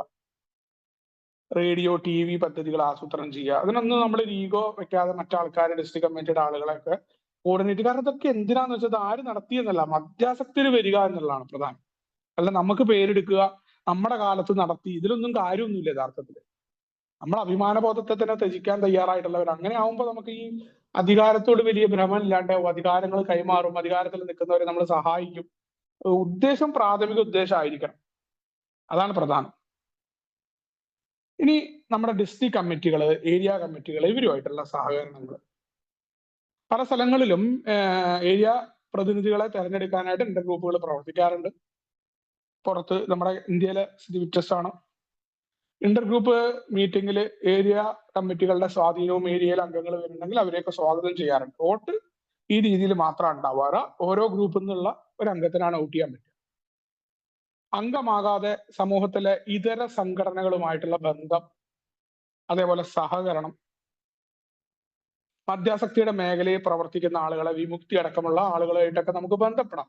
അവിടങ്ങളിലൊക്കെ നമ്മൾ ശ്രദ്ധിക്കേണ്ടത് നമ്മൾക്കിത് അറിഞ്ഞിരിക്കണം, എങ്ങനെയാണ് ബന്ധപ്പെടേണ്ടത്. ഒരു കാരണവശാലും നമ്മൾ മദ്യവിരുദ്ധ സമിതിയുടെ ഒപ്പം പോയിക്കൊണ്ട് നിന്നിട്ട് ആൽക്കഹോളിക്സ് അനോണിമസ് മദ്യവിരുദ്ധ പ്രവർത്തനം നടത്തുന്നതാണ് എന്ന സന്ദേശം കൊടുക്കാൻ ആവരും നമ്മൾ പോകേണ്ടത്. പലപ്പോഴും നമ്മളെ ഹൈജാക്ക് ചെയ്യും. അത് ശ്രദ്ധിച്ചു നിൽക്കാൻ പറ്റുന്നവരെ പോകും. മാത്രമല്ല നമുക്ക് എതിർത്ത് പറയാൻ പോലും പറ്റില്ല. രസകരമായിട്ട് പറയണം, അപ്പൊ നമ്മുടെ ഒരു പരിപാടിയിൽ പഞ്ചായത്തിന്റെ സ്റ്റാൻഡിംഗ് കമ്മിറ്റി ചെയർമാനെ പരിപാടിക്ക് വിളിച്ചു. അദ്ദേഹം അവിടെ വന്നിട്ട് ഡ്രഗുമായിട്ട് ബന്ധപ്പെട്ട കാര്യങ്ങളും മറ്റു പരിപാടികളിലൊക്കെ സ്വാഗതം ചെയ്തു. അതിൽ ഈ എയുടെ ആളുകളെ സ്വാഗതം ചെയ്തുകൊണ്ട് അദ്ദേഹം പ്രസംഗിച്ചു. നമുക്കവിടെ അവരെ എതിർത്ത് പറയാൻ പറ്റില്ല. നമ്മൾ നടത്തുന്ന പ്രവർത്തനം ഇന്നതാണ് എന്ന് അറിഞ്ഞ പക്വതയുള്ള പഴമക്കാർ. അവരെ എതിർത്ത് പറഞ്ഞു കഴിഞ്ഞാൽ അത് അവർക്ക് ഈഗോ ഹർട്ടാവും, പ്രത്യേകിച്ച് രാഷ്ട്രീയക്കാരാണ്. അപ്പൊ ആ രീതിയിൽ പഴമക്കാരനുള്ളത് കൊണ്ട് അവരെ വളരെ സൂചിപ്പിച്ചുകൊണ്ട് വ്യക്തിപരമായിട്ട് അവരോട് പറഞ്ഞു എന്നുള്ളതാണ്. കാരണം നമ്മൾ അതിൽ അദ്ദേഹം എന്താ മറുപടി പറയാത്തത്? കാരണം അങ്ങനെ മറുപടി പറയാൻ പറ്റില്ല നമുക്ക് അവിടെ. മറുപടി പറഞ്ഞാൽ അത് എനെ ബാധിക്കും. നമ്മൾ ഒരിക്കലും എനെ വക്കീലായിട്ട് അവരെ എതിർക്കാനല്ല നമ്മൾ പോകുന്നത്. അപ്പൊ അത് അറിഞ്ഞ ആളായിരിക്കണം ഇത്തരം സംഘടനകളുമായിട്ട് പ്രവർത്തിക്കേണ്ടത്. നമ്മൾ അവര് ഹൈജാക്ക് ചെയ്യാതിരിക്കാൻ പറയണം. അല്ലാണ്ട് നമുക്ക് വേദിയിൽ നിന്ന് ഒരു കാരണവശാലും മീറ്റിംഗിൽ നമ്മൾ പറയണ പോലെ വാഗ്വാദം ഉണ്ടാക്കാനോ അത് എനെ ബാധിക്കും, എയുടെ പ്രതിനിധിയായിട്ട് പോകുമ്പോൾ. അപ്പോൾ വളരെ കൃത്യമായിട്ട് ആൽക്കഹോളിക്സ് അനോണിമസിന്റെ പ്രവർത്തനം നന്നായിട്ട് അറിയുന്ന, വൈകാരിക സുബോധത്തിന്റെ പ്രാധാന്യം അറിയുന്ന ആളായിരിക്കണം നമ്മൾ വിമുക്തി അടക്കം സർക്കാർ സേവനമായിക്കോട്ടെ, സർക്കാർ ഇതര പ്രവർത്തനങ്ങളായിക്കോട്ടെ അവിടങ്ങളിലൊക്കെ പോകേണ്ടതും. റീഹാബുകളിൽ പോയിട്ട് ആ റീഹാബുകളെ വിമർശിക്കുന്ന രീതി സംസാരിക്കരുത്. എങ്ങനെ സംസാരിക്കണം എന്ന മാർഗനിർദ്ദേശം നമുക്കുണ്ട്. അത് അറിഞ്ഞിരിക്കണം നമ്മൾ. ഇനി ആൽക്കഹോളിക്സ് അനോണിമസ് എന്തൊക്കെ ചെയ്യുന്നില്ല എന്ന കാര്യമാണ്. പലപ്പോഴും നമ്മൾ കുറെ കാര്യങ്ങൾ ചെയ്യുന്നുണ്ട് എന്ന് പറഞ്ഞു, ഇനി എന്തൊക്കെ ചെയ്യുന്നില്ല എന്നാണ്. 10ാം പാരമ്പര്യത്തിൽ ഉറച്ചു നിന്നുകൊണ്ട് പുറമേയുള്ള വിഷയങ്ങളിൽ ആൽക്കഹോളിക്സ് അനോണിമസിന് യാതൊരു അഭിപ്രായമില്ല. അതുകൊണ്ട് എയുടെ പേര് പൊതുവിവാദങ്ങളിലേക്ക് വലിച്ചിറക്കരുത്. നമ്മൾ പുറത്തുള്ള വിഷയങ്ങളിൽ ഒരു കാരണവശാലും ഇടപെടുന്നില്ല. നമ്മൾ പറഞ്ഞു കംസഫേജിന്റെ ഒക്കെ പ്രാധാന്യം ഞാൻ പറഞ്ഞു. കംസഫേജിൽ പറയാറുണ്ട്, പുറത്ത് നിങ്ങൾ ചർച്ച ചെയ്യുന്നില്ലെങ്കിൽ കാര്യം വരും. ചായ കുടിക്കുമ്പോൾ പോലും നിങ്ങൾ അത്തരം കാര്യങ്ങൾ പറയുന്നില്ലെങ്കിൽ നിങ്ങൾ എയുടെ ഉള്ളിലും രഹസ്യമായി ചർച്ച ചെയ്യുന്നില്ലെങ്കിൽ പരസ്യമായി നിങ്ങൾ ചർച്ച ചെയ്യില്ല. എയുടെ പ്രാഥമിക ഉദ്ദേശമാണ് നമുക്ക് ഇവിടെ ഇസ്രായേലിന്റെ ഒപ്പവും പലസ്തീന്റെ ഒപ്പവും നിൽക്കുന്ന ചർച്ചകൾ ആൽക്കഹോളിക്സ് അനോണിമസിന്റെ അംഗങ്ങൾ തമ്മിൽ ചെയ്യാറില്ല. അത് നമ്മുടെ പ്രാഥമിക ഉദ്ദേശത്തെ മാറ്റും. അതൊക്കെ വ്യക്തിപരമായ കാര്യമാണ്. നമുക്ക് പല കാര്യമുണ്ട്. നമ്മൾ കണ്ടുമുട്ടിയത് എന്തിനാ? പ്രവർത്തനത്തിനാണ്. അത് പറഞ്ഞാൽ മതി. നമ്മുടെ രാഷ്ട്രീയം മാറ്റി നിർത്താം. പത്താം പാരമ്പര്യം വളരെ കൃത്യമാണ്. വേറെ ചർച്ചകളൊന്നും നമ്മൾ കൊണ്ടുവരാറില്ല.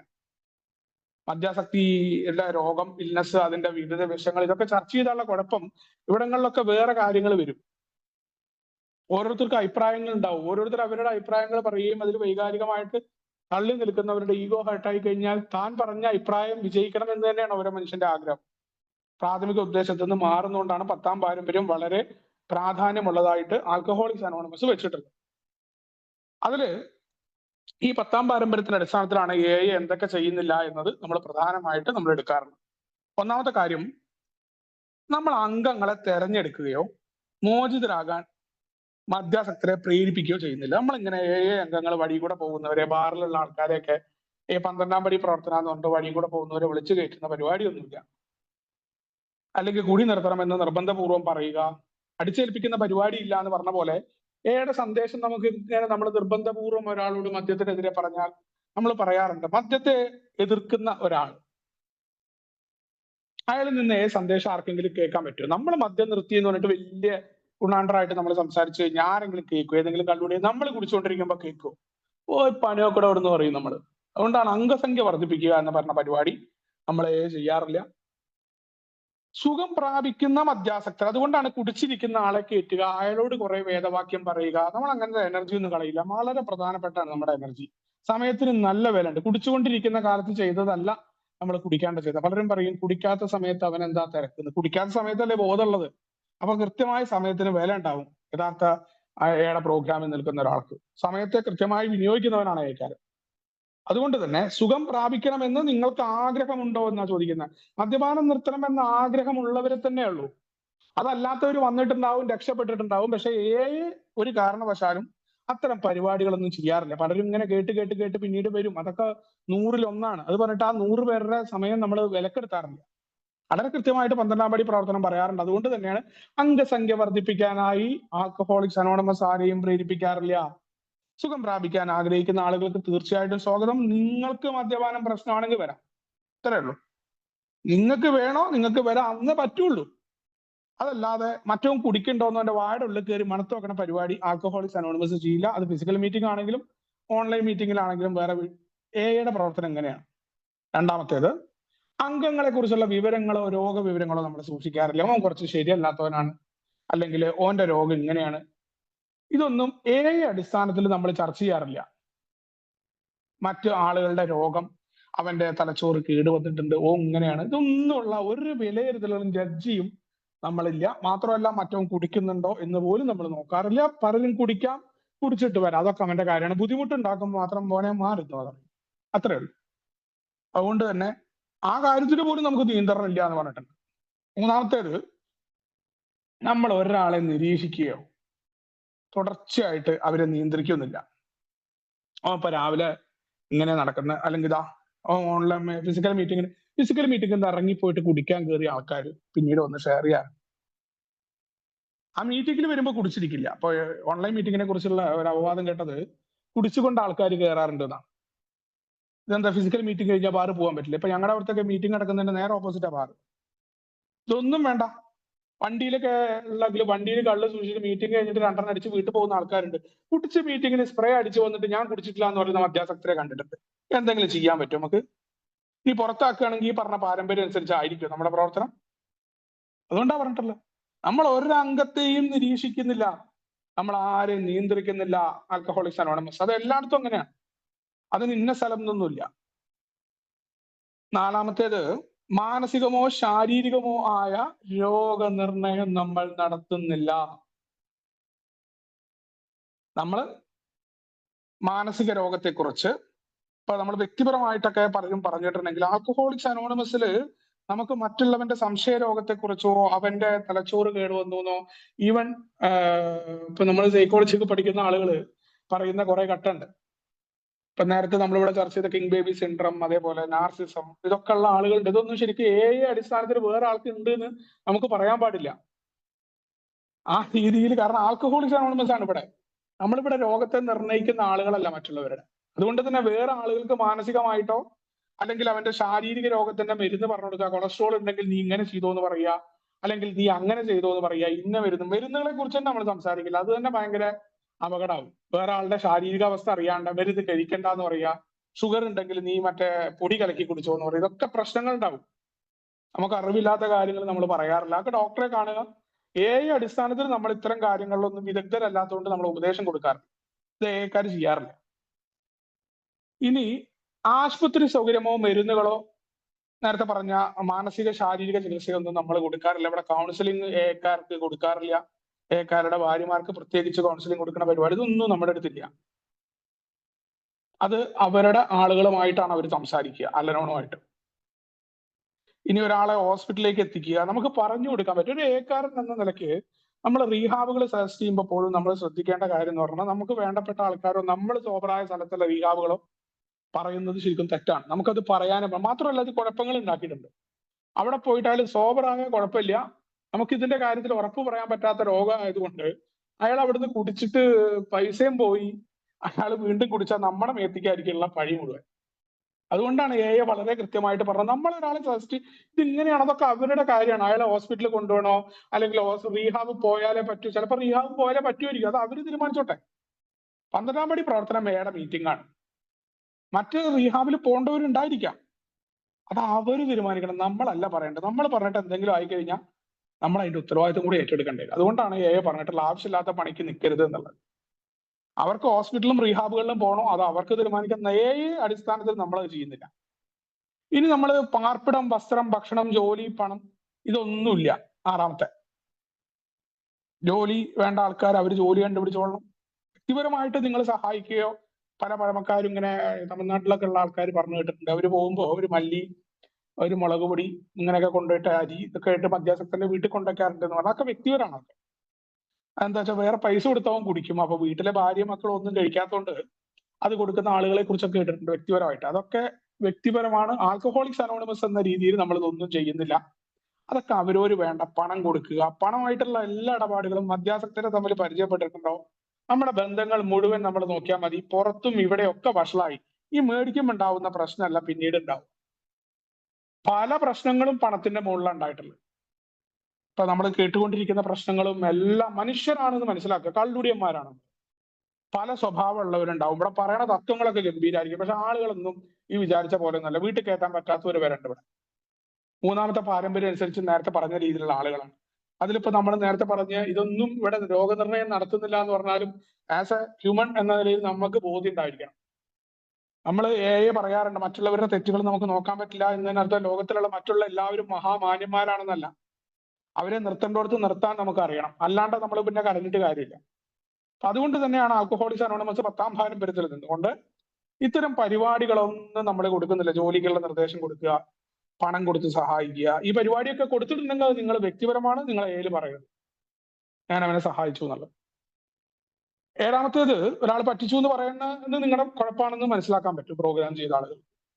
ഇനി വീട്ടിൽ പോയിട്ട് വിളിച്ചു വരുത്തിയിട്ട് കൗൺസിലിംഗ് ചെയ്യില്ല നമ്മൾ ഒരാളുടെ. അതുകൊണ്ടാണ് ഞാൻ നേരത്തെ പറഞ്ഞു 12-ാം പടി പ്രവർത്തനം നമ്മൾ നാട്ടിലൊക്കെ പിന്നെയും ചെയ്യാറുണ്ട്. പുറത്തൊക്കെ അയാളോട് കം ടു മീറ്റിംഗ് എന്നാ പറയാ, മീറ്റിംഗ് ഇന്ന സ്ഥലത്താന്നാ പറയാ. അയാൾ വന്നു കഴിഞ്ഞ് കുറച്ച് കഴിഞ്ഞ് ബന്ധമായ ചിലപ്പോൾ നമ്മൾ പിക്ക് ചെയ്യാറുണ്ട്. ഫസ്റ്റ് മീറ്റിങ്ങിന് എന്നോട് വളരെയധികം അവര് രൂക്ഷമായി സംസാരിച്ച് ഞാനൊരു മദ്യാസക്തൻ കേരളത്തിൽ നിന്ന് ഒരാൾ വിളിച്ചു പറഞ്ഞിട്ട് അയാളുടെ വീട്ടിൽ പോയി. വളരെയധികം ഭയപ്പെട്ടാണ് അയാൾ വീട്, അയാൾക്ക് വല്ലതും സംഭവിച്ചു കഴിഞ്ഞാൽ അന്ന് പോലീസ് തന്നെയാണ് അറസ്റ്റ് ചെയ്യുക. വളരെയധികം പേടിച്ചു പോയൊരു സംഭവമായിരുന്നു ഞാൻ ഖത്തറിലുള്ളത്. മാത്രമല്ല അവിടുത്തെ ചുമതലപ്പെട്ട അംഗങ്ങളെ വിളിച്ചു കഴിഞ്ഞപ്പോ അമേരിക്കൻസിന്റെ വായിലിരിക്കുന്നത് മൊത്തം ഞാൻ കേൾക്കേണ്ടത് വന്നു അവിടെ അവരുടെ വീട്ടിൽ പോയി. അതുള്ള ഏനെ ബാധിക്കുന്ന ഒരു കാര്യമാണ്. അടിസ്ഥാനത്തിലാണല്ലോ നമ്മളവിടെ പോകുന്നത്.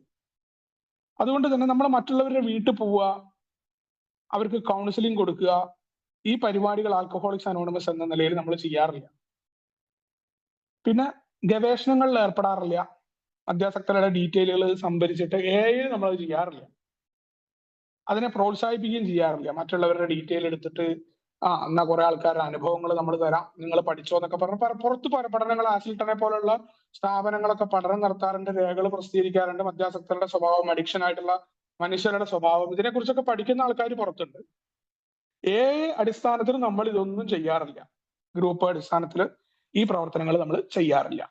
9ാമത്തേത്, നമ്മൾ ആൽക്കഹോളിക്സ് അനോണിമസിന്റെ പേരിൽ ഒരു സാമൂഹ്യ പ്രസ്ഥാനത്തിൽ അംഗമാവുന്നില്ല.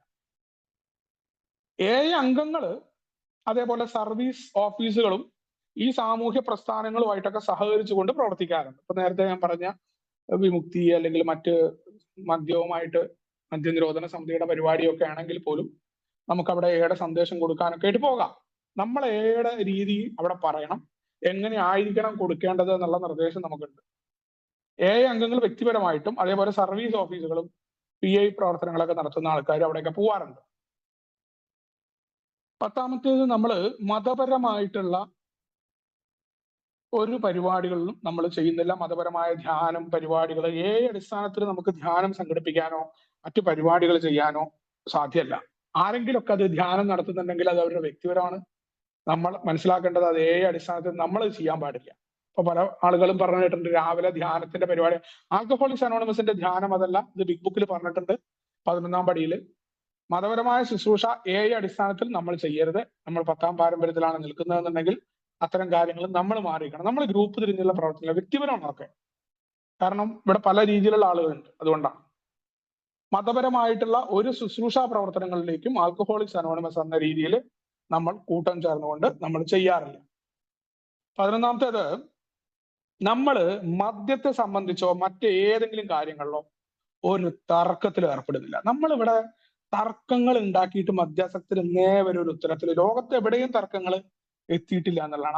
അവരവരുടെ വാദഗതി അവതരിപ്പിക്കുകയും, നമ്മൾ പറയാറുണ്ട് ഒരു തർക്കം നടക്കുന്നത് നമ്മൾ TV കാണുമ്പോൾ നമ്മൾ ഏത് ഭാഗത്ത് നിൽക്കുന്നു എന്നതിനെ ആശ്രയിച്ച് മറ്റുള്ളവർ ജയിച്ചു മറ്റുള്ളവർ തോറ്റു എന്ന് നമുക്ക് തോന്നും. ആര് ജയിക്കുന്നു ആര് തോൽക്കുന്നു എന്നുള്ളതെല്ലാം ആവേശികമാണ്. ആൽക്കഹോളിക്സ് അനോണിമസ് എന്ന നിലയിൽ അതുകൊണ്ടാണ് നമ്മുടെ ഗ്രൂപ്പുകൾക്കൊക്കെ നമ്മൾ കർശന നിർദ്ദേശത്തിൽ നമ്മൾ തർക്കങ്ങളിൽ ഏർപ്പെടാത്തതിന്റെ കാരണം.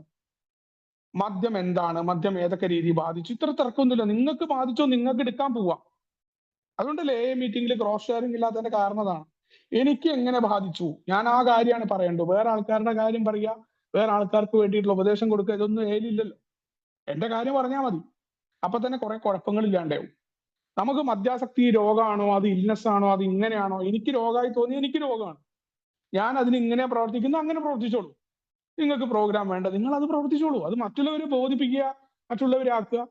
പ്രോഗ്രാം ചെയ്തുകൊണ്ടിരിക്കുന്ന ആൾക്കാരോട് പ്രോഗ്രാമിനെ കുറിച്ച് പറയുക. ഇതൊന്നും നമ്മുടെ തർക്കങ്ങളില്ല. ഓരോ മനുഷ്യർക്ക് നമ്മുടെ മുന്നിൽ ഉള്ളത് പ്രോഗ്രാമിൽ പലപ്പോഴും തർക്കം ഉണ്ടായിരുന്ന സമയങ്ങളിലൊക്കെ നമ്മൾ എയുടെ ലിറ്ററേച്ചറുകൾ ആശ്രയിച്ച് നമ്മുടെ മുന്നിലുണ്ട്. പ്രത്യേകിച്ച് ഇന്ന് മലയാളത്തിൽ വായിക്കാൻ അറിയുന്ന ആളുകൾക്ക് പറ്റിയ ഇഷ്ടംമാതിരി സാധനം ഇപ്പൊ തൽക്കാലത്തിനുള്ള ആവശ്യത്തിനുള്ള ലിറ്ററേച്ചറുകൾ നമ്മുടെ കയ്യിലുണ്ട്. ഇതൊന്നും ഇല്ലാത്തവർക്ക് ഓട്ടോ ട്രാൻസ്ലേഷൻ വരെ ഉപയോഗിക്കാൻ പറ്റും. അപ്പോൾ ആൽക്കഹോളിക്സ് അനോണിമസ് തർക്കങ്ങൾ ഏർപ്പെടുന്നില്ല അടിസ്ഥാനത്തിൽ. വ്യക്തിപരമാണ് അത്തരം തർക്കങ്ങൾ. സംബന്ധിച്ചിടത്തോളം നമുക്ക് പറ്റിയ കാര്യങ്ങൾ എടുക്കുന്നു. ഒരു കാര്യത്തിലും നമ്മൾ തർക്കങ്ങൾ നിൽക്കുന്നില്ല. 12ാമത്തെ, സേവനങ്ങൾക്ക് നമ്മൾ പണം സ്വീകരിക്കുന്നില്ല. അതേപോലെ ഏക്കാരല്ലാത്ത ആൾക്കാരെന്ന് നമ്മൾ സംഭാവനകൾ സ്വീകരിക്കുന്നത്. അപ്പൊ യുടെ പ്രവർത്തനം ഞാൻ ചെയ്യുമ്പോൾ ഒരു കാരണവശാലും ഞാൻ അതിന് പ്രതിഫലം സ്വീകരിക്കും. ഏതൊരു കാര്യമാണെങ്കിലും ഏക്കാരല്ലാത്ത ആൾക്കാർ എന്നുള്ള സംഭാവനകൾ നമ്മൾ സ്വീകരിക്കാറില്ല. നമുക്കറിയാം, നമ്മുടെ 7ാം പാരമ്പര്യത്തിലാണ് നമ്മൾ നിൽക്കുന്നത്.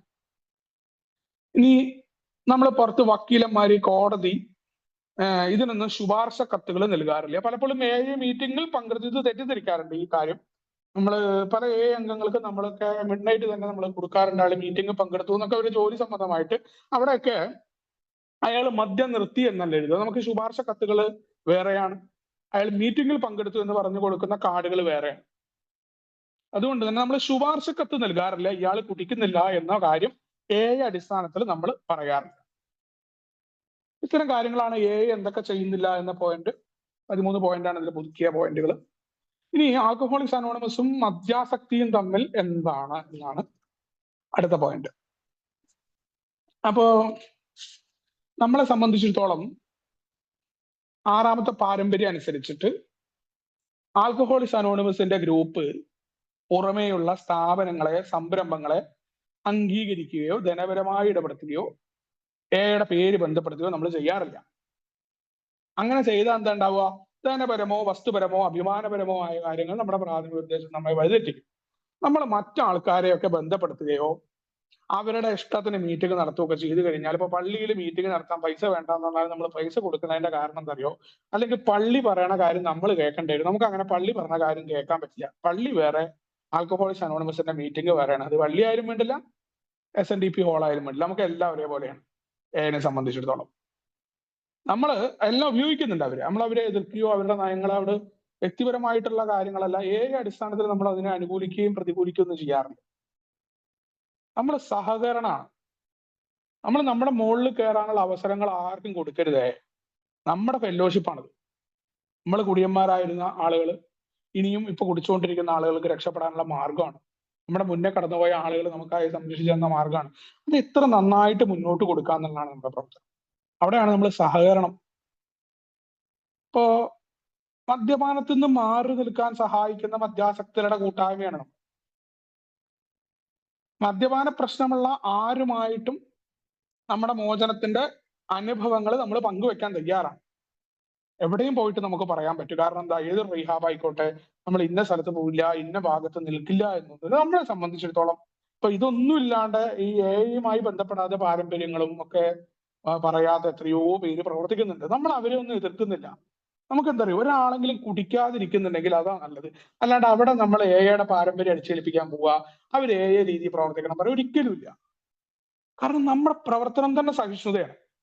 നമ്മൾ അവരെയും വില വെക്കുന്നുണ്ട്. പള്ളിയുടെ കീഴിൽ പ്രവർത്തിക്കുന്ന എത്രയോ പേരുണ്ട്, അവർ കുടിക്കുന്നില്ലല്ലോ. നമ്മുടെ പ്രവർത്തനം എങ്ങനെ? നമ്മൾ AI തർക്കിക്കുക.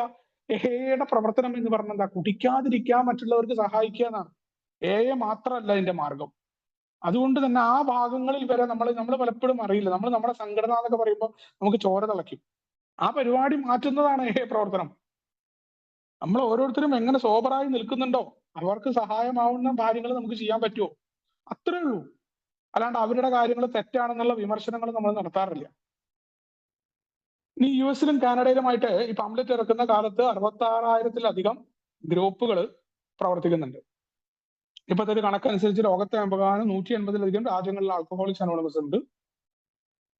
2 ദശലക്ഷത്തിലധികം ആളുകൾ ഉള്ളതായിട്ട് കണക്കാക്കുന്നു. 22 ലക്ഷമായിട്ട് ഇപ്പോ മാറിയിട്ടുണ്ട്.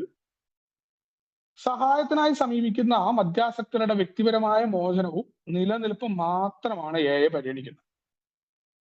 നമ്മുടെ കൂട്ടായ്മയിലേക്ക് സഹായം അഭ്യർത്ഥിച്ചു വരുന്ന മദ്യാസക്തർക്ക് അവർക്ക് വ്യക്തിപരമായിട്ട് മോചനത്തിന് എങ്ങനെയാണ് AI നമുക്ക് എന്താ പറയാനുള്ളത്? നമ്മുടെ മോചനത്തിന്റെ കഥ ഉണ്ട്, നമ്മുടെ ലിറ്ററേച്ചറുകളുണ്ട്. AI ബിഗ് ബുക്ക് ഉണ്ട്. 125 പേജ് മാറ്റമില്ലാതെ നിൽക്കുന്ന ബുക്ക് തന്നെയാണ്. നമ്മുടെ അന്നത്തെ പഴമക്കാരായ മനുഷ്യർ അവർ കണ്ടെത്തിയ മാർഗം തന്നെയാണ് AI 12 പടികൾ. അതിനെ ആസ്പദമാക്കിയിട്ട് തന്നെയാണ് നമ്മൾ പ്രവർത്തിക്കുന്നത്. ആ കാര്യങ്ങളെ നമുക്ക് പറയാനുള്ളൂ. അവരുടെ മോചനത്തിനായി നമ്മൾ ഉപയോഗിക്കുന്ന ടൂൾ എന്ന് പറയുന്നത് 12 പടിയാണ്. അതിനെക്കുറിച്ചാണ് നമുക്ക് പറയാനുള്ളത്. നമ്മൾ ഐക്യത്തിലേക്ക് നിർത്താൻ വേണ്ടി പ്രവർത്തിക്കുന്നത് എന്താണ്? അതാണ് നമ്മുടെ 12 പാരമ്പര്യങ്ങൾ. ലോകസേവനം മറ്റു മദ്യാസക്തർക്ക് സന്ദേശം എത്തിക്കുന്നത് എങ്ങനെയാണ് എന്ന ചോദ്യത്തിന്റെ ഉത്തരമാണ് നമ്മുടെ 12 സങ്കല്പങ്ങൾ. ഇതാണ് നമ്മുടെ പ്രവർത്തനം. അപ്പൊ അതുകൊണ്ട് തന്നെ ആൽക്കഹോളിക്സ് അനോണിമസിൽ ഈ ഒരൊറ്റ പ്രാഥമിക ലക്ഷ്യം എപ്പോഴും ഒന്നാണ്. നമ്മളിവിടെ മദ്യാസക്തിയെ കുറിച്ചുള്ള ഗവേഷണങ്ങളിൽ ഒരു കാരണവശാലും നമ്മൾ ഏർപ്പെടുന്നില്ല. അതുകൊണ്ട് നമ്മൾ ഇത്തരം ചർച്ചകൾക്ക് ഒരു പ്രാധാന്യമില്ല. മദ്യാസക്തി ഏതൊക്കെ രീതിയിലേക്ക് മാറി, അതെന്താണ്? ഇപ്പൊ നിരവധി പഠനങ്ങൾ മദ്യാസക്തിയായിട്ട് ബന്ധപ്പെട്ടൊക്കെ പുറത്തു നടക്കുന്നുണ്ട്. ഈ സ്റ്റൂൾ ഇൻസ്റ്റാൾ ചെയ്തുകൊണ്ടുള്ള ചികിത്സാ സമ്പ്രദായങ്ങൾ, ഇങ്ങനത്തെ കുറെ കാര്യങ്ങളുണ്ട്. അപ്പൊ ഇതൊക്കെ നമ്മളിവിടെ വലിച്ചു വന്നാൽ ഇതിൽ അഭിപ്രായ വ്യത്യാസം ഉണ്ടാവും. ഇത് ഒന്നാമത്തെ നമ്മുടെ പാരമ്പര്യത്തെ തകർക്കുന്ന രീതിയിലേക്ക് മാറാം. അതുകൊണ്ടാണ് ഈ ഗവേഷണങ്ങളിലൊന്നും ഏർപ്പെടുന്നില്ല. നമ്മൾ എന്താണ് വ്യക്തിപരമായി നമ്മൾ എങ്ങനെ മോചനത്തിലേക്ക് വന്നു, എന്തൊക്കെ നടപടികളാണ് മദ്യത്തിൽ നിന്ന് മാറി നിന്നപ്പോൾ നമ്മൾ സ്വീകരിച്ച്, ഈ കാര്യങ്ങളെ നമ്മൾ ചർച്ച ചെയ്യാറ്. അതുകൊണ്ടാണ് മറ്റുള്ളവർക്ക് ഞാൻ ഇങ്ങനെ എപ്പോഴും നമ്മളറിഞ്ഞ സത്യം അൾട്ടിമേറ്റ് ആകണം നമ്മൾ വാശി പിടിക്കാതിരുന്നാൽ മീറ്റിംഗിന് സുഖമാവും. മീറ്റിംഗിൽ നമുക്ക് മറ്റൊരാളെ പഠിപ്പിക്കേണ്ടി വരില്ല. നമ്മൾ ഓരോരുത്തരും അവനവനുണ്ടായ റിക്കവറി എന്നുള്ള രീതിയിൽ പറഞ്ഞാൽ ഒന്ന് ആലോചിച്ച് നോക്കും. അതിന് പകരം പുതിയ ഒരാൾ വന്നിരിക്കുമ്പോൾ ഞാൻ അവിടെ ആ പുതിയ ആൾക്ക് കിട്ടിക്കോട്ടെ എന്ന് പറഞ്ഞ് ഷെയർ ചെയ്തായിരുന്നു എന്റെ തെറ്റ് എന്ന് ഞാൻ മനസ്സിലാക്കിയിട്ടുണ്ട്. പലപ്പോഴും ഞാൻ അവിടെ ഇരിക്കുന്ന പുതിയ ആൾക്ക് ഇങ്ങോട്ട് കിട്ടിക്കോട്ടെ എന്ന് പറഞ്ഞിട്ട് ഷെയർ ചെയ്യണം. അതിന്റെ ആവശ്യമില്ലല്ലോ. എനിക്ക് ഇന്നുണ്ടായ റിക്കവറി എന്റെ കാര്യം പറഞ്ഞാൽ മതി മീറ്റിംഗിൽ. ഓരോരുത്തരും അവനവന്റെ കാര്യം പറഞ്ഞാൽ മീറ്റിംഗ് രസമാണ്. ഇത് വേറൊരാൾ ഷെയർ ചെയ്യുമ്പോൾ ആ ഷെയർ ചെയ്ത ആളെ ക്രോസ് ചെയ്യാനും അവനെ ശരിയാക്കാനും ശ്രമിക്കുന്നിടത്താണ് ഈ പരാജയം ഉണ്ടാവുന്നത്. അവൻ തെറ്റാണ് പറഞ്ഞ അവൻ ശരിയായിട്ട് വന്നോളും. വ്യക്തിപരമായിട്ട് നമുക്ക് പറഞ്ഞു കൊടുക്കാം. മീറ്റിംഗിൽ നമ്മൾ ചെയ്യുമ്പോൾ നമുക്കെതിരെ നമ്മൾ വേറൊരാൾ ഷെയർ ചെയ്യുമ്പോൾ എന്താ നോക്കിയാൽ മതി. ആൽക്കഹോളിക്സ് അനോണിമസ് പ്രാഥമിക ഉദ്ദേശത്തിലാണ്. നമ്മളിവിടെ വേറുള്ളവരെ നന്നാക്കുന്ന പരിപാടിയില്ല. നമ്മൾക്ക് ഇതെങ്ങനെ പ്രവർത്തിച്ചു, ഇതെന്താണ്ടായി, എങ്ങനെ മാറി, ഇത് തന്നെ പറഞ്ഞാൽ സഹായം കിട്ടും. പുതുമക്കാരന്റെ പേര് പറഞ്ഞ് ഷെയർ ചെയ്യേണ്ട കാര്യമോ, അവനെ പ്രത്യേകിച്ച് ക്ലാസ് എടുത്തു കൊടുക്കേണ്ട കാര്യമോ, മോനെ രതീഷെ ഈ ഇപ്പൊ വന്നിരിക്കുന്നത് ഇങ്ങനെയാണ്, ഞാൻ വന്നപ്പോ ഇങ്ങനെയാന്നൊക്കെ പറയുമ്പോ ഞാൻ എവിടെ എത്തി എന്നുള്ള ബോധ്യം കൊണ്ടല്ലേ ഈ പറഞ്ഞു കൊടുക്കണം. നമ്മളിവിടെ എളിമ പ്രാക്ടീസ് ചെയ്യാന്ന് പറയും, എന്നിട്ടോ ഈ വരുന്ന പുതുമക്കാരനോട് ഇങ്ങോട്ട് ഉപദേശം വേറെന്നോനും പോണവനും ഒക്കെ ഇങ്ങോട്ട് പറയുമ്പോൾ തന്നെ ഓനും വിചാരിക്കും നാളെ മുതൽ ഈ മീറ്റിങ്ങിന് വരണ്ടായിരിക്കും. സഹായിക്കുക എത്ര പുതുമക്കാരനെ. നമ്മൾ ആലോചിച്ചാൽ മതി ഇതൊക്കെ നമ്മൾ എവിടെയാണ് പ്രവർത്തിക്കുന്നത് എന്നുള്ളത്. അപ്പോൾ ആൽക്കഹോളിക്സ് അനോണിമസ് ഇറ്റ്സെൽഫ് പറയുന്നു, ആൽക്കഹോളിക്സ് അനോണിമസ് മധ്യാസ്ഥരോട് തങ്ങളുടെ അനുഭവവും ശക്തിയും പ്രതീക്ഷയും ഞങ്ങൾ എങ്ങനെയുള്ളവരായിരുന്നു, എന്ത് സംഭവിച്ചു, ഇപ്പൊ എങ്ങനെയുള്ളവരാണ്. 3 കാര്യമല്ല എന്നെ കുറിച്ച് പറയേണ്ടത്. ഏത് കാര്യത്തിനും ഇന്നലെ എങ്ങനെയായിരുന്നു, ഇന്ന് എങ്ങനെ ഞാൻ നോക്കിക്കാണുന്നു. നോക്കിക്കാണുന്നതിന് പടികളാണ് പ്രതീക്ഷ എന്ന് പറയുന്ന സാധനം. ഏതൊരു കാര്യത്തിലും പറയാം. ഇന്നതുണ്ടായ വിഷയങ്ങൾ, ഇന്നത്തെ ദിവസത്തെ കാര്യം പറയുമ്പോൾ പണ്ടാണെങ്കിൽ ഇങ്ങനെയായിരുന്നു, ഇന്ന് ഞാൻ ആയതുകൊണ്ട് ഇങ്ങനെയാണ്, ഞാൻ ഇനിയും കൂടി മെച്ചമുണ്ട്, അതിലും ചില തെറ്റുകൾ പറ്റുമെങ്കിൽ ഇനിയും ഞാൻ പുതുക്കേണ്ടതുണ്ട്. ഇതാണ് പുതുക്കാത്ത ആൾക്കാരൊന്നല്ല പടികൾ ചെയ്തു എന്ന് വെച്ചിട്ട് തെറ്റുകൾ ചെയ്യാത്തവരല്ല മധ്യാസക്തർ, മറിച്ച് തെറ്റ് ഉണ്ടായിട്ടുണ്ടെങ്കിൽ അത് തുറന്നു പറയുകയും മാറ്റാനുള്ള തയ്യാറെടുപ്പിന്, തെറ്റുകൾ തിരുത്താനുള്ള തയ്യാറെടുപ്പുകളാണ്. അപ്പോൾ ആൽക്കഹോളിക്സ് അനോണിമസ് മദ്യാസക്തിയെ കുറിച്ചുള്ള ഗവേഷണങ്ങൾ ഏർപ്പെടുന്നില്ല, മറ്റുള്ളവരെ പഠിപ്പിക്കുന്ന പരിപാടികളില്ല, യാതൊരു തരത്തിലും നമ്മൾ ശാരീരിക മാനസിക ചികിത്സകൾ കൊടുക്കാറില്ല. നമ്മൾ ഇതിന് പ്രചാരണമോ പഠിപ്പിക്കലോ ഇവിടെ ഇരുന്നു കൊണ്ട് മദ്യാസക്തി എന്താണ്, ഇത് ഇങ്ങനെയാണ്, ഈ രോഗം ഇങ്ങനെയാണ്, ഈ മരിച്ചു പോകും, ഈ വന്നിട്ടില്ലെങ്കിൽ പോകുന്നൊന്നും പറയുന്നില്ല. മിത്തുകൾ നമ്മൾ പ്രചരിപ്പിക്കരുത് വെറുതെ. മറ്റേ സിദ്ധാന്തം ഉണ്ടാവും, അത് പറഞ്ഞിട്ട് ഇങ്ങനെ പറഞ്ഞവൻ കുടിച്ചു, അല്ലെങ്കിൽ അഹങ്കരിച്ചു കഴിഞ്ഞാൽ കുടിച്ചു. ഇതൊക്കെ നമ്മുടെ മിത്ത. 1 വർഷം എടുക്കാറാവുമ്പോൾ ഈ കുടിക്കാനുള്ള തോന്നൽ വരും, വീണ് പോകും. ഇത് ഒരാൾക്ക് ഉണ്ടായി എന്ന് പറഞ്ഞാൽ വേറൊരാൾ അതേപോലെ അല്ല നമ്മൾ മനസ്സിലാക്കണം. അങ്ങനെയാണെങ്കിൽ നമ്മൾ കയറി വന്ന പോലെ എന്താ വേറൊരാൾക്ക് കയറി വരാൻ പറ്റാത്തത്? മനുഷ്യർക്ക് വ്യത്യസ്തമായ രീതികളുണ്ട്. ഇതിൽ വ്യക്തിവൈകല്യങ്ങളുള്ള ആളുകൾക്ക് വ്യക്തിവൈകല്യം ഉണ്ട് എന്ന് തന്നെ അറിയുന്നില്ല. അവിടെയാണ് നമ്മൾ മറ്റവനെ പറഞ്ഞ് പേടിപ്പിക്കുക, മിത്തുകൾ പ്രചരിപ്പിക്കുക, ഇതൊന്നും ചെയ്യരുത്. അവിടെയാണ് പറഞ്ഞത് നമ്മൾ ഈ ഗവേഷണങ്ങളിൽ ഏർപ്പെടരുത് എന്ന് പറയുന്ന സാധനം എന്താണ്? മറ്റു കാര്യങ്ങൾ നമ്മൾ അടിച്ചേൽപ്പിക്കുന്ന പരിപാടികൾ, നമ്മൾ അറിഞ്ഞ കാര്യം വെച്ചുകൊണ്ട് ഈ ശപിക്കുക, പേടിപ്പിക്കുക, അല്ലെങ്കിൽ കൊതിപ്പിക്കുക, ഇല്ലാത്ത കാര്യം ഇതിൽ വന്നു കഴിഞ്ഞാൽ അത് കിട്ടിക്കോളും, പൈസ ഇല്ലാത്തവനോട് പറയുക, ഇല്ലാത്തവൻ എവിടുന്ന് കിട്ടാനാ? അവൻ കണ്ടെത്തണം, അവൻ എത്രത്തോളം പ്രവർത്തിക്കുന്നു എന്നവന് അവന് സാമ്പത്തികം ഉണ്ടാവൂ. അല്ലാണ്ട് വന്നവനെ എല്ലാവർക്കും BMW വണ്ടി മേടിക്കാൻ പറ്റിയിട്ടുണ്ടോ? എല്ലാവരും പ്രശ്നം തീർന്നിട്ട് എന്തും കട്ടായിട്ട് പോകുന്ന ആളുകളുണ്ട്. അപ്പൊ അവര് സന്തോഷം അറിയും. ഈ കടങ്ങളുടെ ഇടയിലും സന്തോഷിക്കാൻ എങ്ങനെ പറ്റുന്നു? ഇതാണ് ആൽക്കഹോളിക്സ് അനോണിമസ് ഇവിടെ പറഞ്ഞത്. നമ്മൾ ഇതിന് പകരം നമ്മുടെ വ്യക്തിപരമായ അനുഭവം, നമുക്ക് പല ഭാഗ്യങ്ങളെ കൊണ്ട് കിട്ടിയ സാധനങ്ങൾ മിത്തുകളായിട്ട് അടിച്ചിറക്കി പ്രചരിപ്പിക്കുന്നിട്ട് തന്നാന്നും പറയും. നമ്മൾ വിചാരിക്കുന്ന ഈ കാര്യങ്ങൾ പറയുമ്പോൾ എന്തോ സംഭവിക്കാൻ പോകുന്നു എന്നാണ്, എന്തോ പ്രതിഫലം ദൈവം തരുന്നു എന്ന് പറയുമ്പോൾ നമ്മുടെ ആ പേടി, നമ്മുടെ ഉണ്ടാവുന്ന പേടി വെച്ച് പറയുക. നമ്മൾ അത് മനസ്സിലാക്കണം, എല്ലാ ആളുകളും ഒരേപോലെ അല്ല എന്ന ബോധ്യം. ഇനി വ്യക്തികൾ എന്ത് ചെയ്യാറുണ്ട്? സ്വന്തം നിലയിൽ ഇത്തരം പ്രവർത്തികൾ ചെയ്യാറുണ്ട് വ്യക്തിപരമായിട്ട്. അതിന് നമ്മൾ എതിരല്ല. ആൽക്കഹോളിക്സ് അനോണിമസിൽ ഈ പരിപാടി ചെയ്യുമ്പോൾ തീർച്ചയായിട്ടും നമ്മളവിടെ ഈ പരിപാടികൾ ഇല്ല എന്ന് പറയേണ്ടതുണ്ട്. പുറത്ത് അംഗങ്ങൾ സൈക്കോളജിസ്റ്റിന്റെ സേവനം നടത്താറുണ്ട്, അവർ വേറെ പ്രവർത്തനങ്ങൾ നടത്താറുണ്ട്, റീഹാബുകൾ നടത്താറുണ്ട്. അതിനെ നമ്മൾ എതിർക്കാറില്ല. ഇനി മദ്യപാന ചികിത്സയിൽ ഏർപ്പെട്ടിരിക്കുന്ന സ്ഥാപനങ്ങളുമായിട്ട് നമ്മൾ സഹകരിക്കാറുണ്ട്. നമ്മൾ അവിടെ സംയോജിക്കുക, അത് പരിപാടിയായിട്ട് നടത്തില്ല. മീറ്റിംഗ് ആണെങ്കിൽ അവിടെ കിറ്റ് വേണം. അതല്ല എന്നുണ്ടെങ്കിൽ അത് ഗ്രൂപ്പ് അല്ല, ഒരു മീറ്റിംഗ് സെന്റർ ആയിട്ട് നമുക്ക് അവിടെ നടത്താം. അവിടെ നമുക്ക് ഏക്കാർക്ക് പോവാം. പക്ഷെ അത് ഗ്രൂപ്പായിട്ട് നമ്മൾ അംഗീകരിക്കില്ല കിറ്റ് ഇല്ലാതെ. മാത്രമല്ല ആ കിറ്റ് ഉണ്ടാവുകയും ആ മീറ്റിങ്ങിന്റെ തീരുമാനം എടുക്കുമ്പോൾ ആ റീഹാബിലെ ആള് നോൺ ആൽക്കഹോളിക് ആയ ആൾ ഇരിക്കാൻ പാടില്ല. അയാൾ തീരുമാനങ്ങൾ ഇന്നത് നടപ്പിലാക്കണം എന്ന് ആൾ പറയുന്നുണ്ടെങ്കിൽ അത് മീറ്റിംഗ് ഗ്രൂപ്പായിട്ട് കണക്കാക്കില്ല. അവർക്ക് യാതൊരു തരത്തിലും തീരുമാനം എടുക്കാൻ പറ്റില്ല. ഗ്രൂപ്പ് ആകുമ്പോൾ മദ്യാസക്തരുടെ ഗ്രൂപ്പ് കോൺഷ്യസും രീതിയാണ് അവിടെ. പുറമേ നിന്നുള്ള യാതൊരു സാമ്പത്തിക സഹായവും നമ്മൾ സ്വീകരിക്കുന്നില്ല എന്ന് പറയുമ്പോൾ നമ്മൾ വേറെ സ്ഥലത്ത് നടക്കുന്നുണ്ടെങ്കിൽ അവിടെ റീഹാബിലാണ് ഈ മീറ്റിംഗ് നടത്തുന്നുണ്ടെങ്കിൽ അത് അവരുടെ മീറ്റിംഗ് സെന്റർ ആവും. മീറ്റിംഗ് ആണ് എന്നുണ്ടെങ്കിൽ ഗ്രൂപ്പായിട്ട് നടത്തുക എന്നുണ്ടെങ്കിൽ നമ്മൾ പൈസ കൊടുക്കണം അവർക്ക്. പൈസ വേണ്ട എന്ന് അവർ പറഞ്ഞാലും 7ാം പാരമ്പര്യം അനുസരിച്ച് നമ്മൾ സൗജന്യമായിട്ട് ഒരാളുടെ സൗജന്യവും നമുക്ക് വേണ്ട. അത് പാരമ്പര്യമാണ്. പിന്നെ ഏറ്റവും പ്രധാനം വ്യക്തിപരമായ അനാമധേയത്വം. അത് നമ്മൾ എല്ലാ തരത്തിലുള്ള സാമൂഹ്യ മാധ്യമങ്ങള്, നമ്മുടെ നേരത്തെ പറഞ്ഞ റേഡിയോ, പ്രസ്, എല്ലാ തരത്തിലും നമ്മൾ വ്യക്തിപരമായിട്ട് അംഗം എന്ന രീതിയിൽ നമ്മൾ അറിയപ്പെടുന്ന പരിപാടികൾക്ക് നിൽക്കുകയോ യുടെ വ്യക്താവായിക്കൊണ്ട് നമ്മൾ സംസാരിക്കുകയോ ചെയ്യരുത്. അങ്ങനെ ചെയ്യുന്നുണ്ടെങ്കിൽ അത്തരം ആളുകളോട് നമ്മൾ ഗ്രൂപ്പിൽ നിന്ന് കൃത്യമായ ചോദ്യങ്ങൾ നമ്മൾ ചോദിക്കണം. എന്തിനാണ് അത് ചെയ്തത്? എന്നുള്ളത്. അത് ആരാണെങ്കിലും അത് വളരെ കൃത്യമായിട്ട് ആൽക്കഹോളിക്സ് അനോണിമസ് പാലിക്കുന്നതാണ്. ഇനി ഒരിക്കലും മറ്റ് സംഘടനകളിലോ സ്ഥാപനങ്ങളിലോ അംഗമാവുന്നില്ല. പാരമ്പര്യം അനുസരിച്ച് നമ്മൾ ഏത് സംഘടനയാണെങ്കിലും നമ്മൾ അവിടെ നമ്മുടെ പ്രവർത്തനങ്ങൾ നമ്മൾ സഹകരിക്കാറുണ്ട്. അവിടെ പോകും, നമ്മുടെ സന്ദേശം കൊടുക്കും, മദ്യാസക്തർക്ക് വേണ്ടിയിട്ട് എയുടെ പ്രവർത്തനം എന്താന്ന് പറയും. അവിടെ പോലും ഞാൻ നേരത്തെ പറഞ്ഞു നമ്മുടെ തർക്കങ്ങളിൽ ഏർപ്പെടാറില്ല. മദ്യാസക്തിയെ കുറിച്ചുള്ള ഒരു തർക്കവും നമുക്കില്ല. ആൾക്കാർ പറയാണ് നിർത്താൻ പറ്റും, ആയിക്കോട്ടെ, അവർക്ക് നിർത്താൻ പറ്റുമെങ്കിൽ നിർത്താൻ പറ്റും, നമ്മൾ ഇങ്ങനെയാ കരുതിയിട്ടുള്ളത് എന്ന് ലളിതമായിട്ട് നമ്മൾ പറയും. മദ്യാസക്തി ഈ രീതിയിലാണ് പറയുന്ന ഒരു ഇൽനെസ് ആയിട്ട് ആൽക്കഹോൾ അബ്യൂസ് ഡിസോർഡർ എന്നാണ് പറയാറുള്ളത്. അപ്പൊ പൊതുസമൂഹത്തിൽ പറയുമ്പോൾ നമ്മൾ ആ ധാരണ പറയണം. അവിടെ വേൾഡ് ഹെൽത്ത് ഓർഗനൈസേഷൻ അംഗീകരിച്ച കാര്യമൊന്നുമല്ല അതിന്, അത് വേറെ രീതിയിലാണ്. അപ്പൊ അത് അറിഞ്ഞിട്ടായിരിക്കണം പൊതുവേദികളിൽ നമ്മൾ പറയേണ്ടത്. അതിനെക്കുറിച്ചുള്ള കൃത്യമായ ബോധ്യം നമുക്ക് ഉണ്ടാവണം സന്ദേശം കൊടുക്കുന്ന ആൾക്ക്. അതുകൊണ്ടാണ് പബ്ലിക് ഇൻഫർമേഷന് പോയിരിക്കുന്ന ആള് എന്താണ് എ എന്നും എങ്ങനെയാണ് പബ്ലിക് ഇൻഫർമേഷൻ എന്നും കൃത്യമായി അറിഞ്ഞിരിക്കണം എന്ന് പറയും. അല്ലെങ്കിൽ എന്താ ഉണ്ടാവുക വെച്ചാൽ നമ്മൾ ഈ കേട്ട് പഴകിയ വിഡ്ഢിത്തരങ്ങൾ പുറത്തുള്ള ആളുകളോട് പറയുകയും അത് അവിടെ റെക്കോർഡ് ചെയ്യപ്പെടുകയും ചെയ്യും. ആ 20% കണക്കൊക്കെ നമ്മൾ ആ രീതിയിൽ കടന്നതല്ല. നമ്മൾ ഏതൊരു സാധനവും പുറത്തേക്ക് കൊണ്ടിറക്കുമ്പോൾ നമ്മളൊരു കാര്യമുണ്ട്, ആൾക്കാർ റെലവെന്റ് ആയിട്ടുള്ള തെളിവുകൾ ചോദിക്കും. പുറത്തു പോകും, പേയുടെ ഉള്ളിൽ നമ്മുടെ വ്യക്തിപരമായ അനുഭവങ്ങൾ പറയണ പോലെയല്ല പുറത്ത്. അപ്പോൾ നമുക്ക് കൃത്യമായ ബോധ്യമില്ലാത്ത റെലവെന്റ് ആയിട്ടുള്ള എക്സ്പെരിമെന്റ് നടത്തിയതിനെയാണ് ഈ 20% എന്നൊക്കെ പറയണതിന് നമുക്ക് ചില എക്സ്പെരിമെന്റുകൾ ഉണ്ട് പുറത്ത്. അത് ഇല്ലാതെ മിത്തുകളായിട്ട് വന്ന പലതും ഉണ്ട്.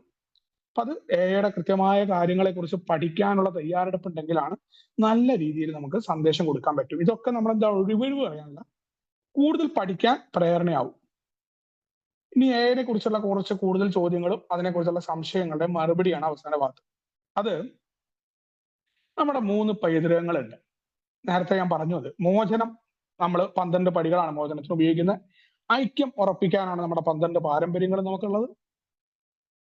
സേവനം, ആൽക്കഹോളിക്സ് അനോണിമസിന്റെ 12 സങ്കല്പങ്ങളും ലോക സേവനവുമായിട്ട് നമ്മൾ പറയാറുണ്ട്. ഒരു GSR തൊട്ടിട്ട് ആൽക്കഹോളിക്സ് അനോണിമസിന്റെ സങ്കല്പങ്ങൾ അറിയണം. എന്താണ് ട്രസ്റ്റിയുടെ പ്രവർത്തനം എന്താണ് എന്നുള്ളത് ഒരു GSR തൊട്ട് അറിയാൻ ആശയങ്ങളെ പഠിച്ചാൽ നമുക്ക് സാധ്യമാണ്. 12 ആശയങ്ങൾ, സങ്കല്പങ്ങൾ, ഇതാണ് നമ്മുടെ പൈതൃകങ്ങളിൽ പ്രധാനമായിട്ടുള്ളത്. ഇത് എങ്ങനെയാന്ന് വെച്ച് കഴിഞ്ഞാല് ഈ 3 കാര്യങ്ങൾ നമുക്ക് അംസോഫേജിൽ നമ്മൾ കണ്ടിട്ടുണ്ട്. നമ്മുടെ മുന്നേ ഉണ്ടായിരുന്ന പഴമക്കാരായ മനുഷ്യർ അവരുടെ അനുഭവങ്ങളിൽ നിന്ന് രൂപം കൊണ്ടതും അവർ നമുക്കായിട്ട് പകർന്നു തന്നു. ബില്ല് അവസാനം പറയുന്ന പോലെ അത് എന്നിൽ നിന്ന് പോലും സ്വതന്ത്രമായി എന്ന് പറഞ്ഞുകൊണ്ട് ബില്ല് വളരെ വിഷമത്തോടു കൂടിയാണെങ്കിലും തന്റെ അധികാരലബ്ധിക്കെതിരെ പ്രവർത്തിച്ച ആളാണ് നമ്മുടെ സഹസ്ഥാപകൻ. അപ്പൊ അത് നമ്മൾ കാത്തു സൂക്ഷിക്കേണ്ടത് നമ്മുടെ ഉത്തരവാദിത്തമാണ്. ഈ രീതിയിൽ പകർന്നു തന്നിട്ടുണ്ട്. അപ്പൊ അവിടെ പറയണ 12 എന്തൊക്കെയാണ് നമ്മുടെ മോചനത്തിനായിട്ടുള്ള 12 പടികൾ. ഐക്യം ഉറപ്പിക്കാനായിക്കൊണ്ടുള്ള നമ്മുടെ പാരമ്പര്യങ്ങള്, സേവനത്തിനെ കുറിച്ചിട്ട് 12 ആശയങ്ങൾ, എയുടെ സർവീസ് മാനുവൽ തൊട്ട് കാര്യങ്ങൾ, പ്രത്യേകിച്ച് ഈ ഗ്രൂപ്പിനെ കുറിച്ചുള്ള പാംലെറ്റ്, ഇതൊക്കെ നമ്മുടെ ഗ്രൂപ്പിൽ ചർച്ച ചെയ്യുകയും ഈ ഗ്രൂപ്പിൽ ഇതുമായി ബന്ധപ്പെട്ടുകൊണ്ട് ആളുകൾ അവതരിപ്പിക്കുകയും ചെയ്താൽ വളരെ നല്ലതാണ്. മാസത്തിൽ ഒരിക്കലെങ്കിലും ഇതെല്ലാം നമ്മൾ പറഞ്ഞിട്ടുണ്ട്. ഇനി നമുക്ക് സർവീസ് മാനുവൽ ഉണ്ട്. സർവീസ് മേഖലയിലുള്ള ആളുകൾ ഈ പാംലെറ്റിലാണ് പറയുന്ന കംസ് ഓഫ് ഏജ് വായിക്കുന്നതിന്റെ പ്രാധാന്യം പറയുന്നത്. എയുടെ സർവീസിൽ നിൽക്കുന്ന ആളുകൾക്ക് കംസ് ഓഫ് ഏജ് വളരെ പ്രധാനപ്പെട്ടാണ്. അറിയുന്ന ഇംഗ്ലീഷ് അറിയാത്ത ആൾക്കാർ നമ്മളതിന്റെ മലയാളം തർജ്ജമ നടന്നുകൊണ്ടിരിക്കുകയാണ്. അപ്പോൾ വളരെ പ്രധാനപ്പെട്ട ഒന്നാണ് ഈ ഒരു എയുടെ സർവീസ് മേഖല. കാരണം അതിൽ നിൽക്കുമ്പോൾ നമുക്ക് വലിയ ഭയമൊന്നും ഉണ്ടാവില്ല. എന്തെങ്കിലും സംഭവിച്ചു പോവോ, ഏതെങ്കിലും ആളുകൾ കൊണ്ടുപോകും ഉണ്ടാവില്ല. ഇതിലും വലിയ ആളുകളൊക്കെ കടന്നു വരികയും അവരൊക്കെ എവിടെയായി എന്ന് ചരിത്രം നമ്മുടെ മുന്നിൽ കാണിച്ചിട്ടുണ്ട്. അത് തന്നെയാണ് ഇന്ന് സംഭവിക്കുന്നത്, അതിന്റെ ആവർത്തനങ്ങളാണ്.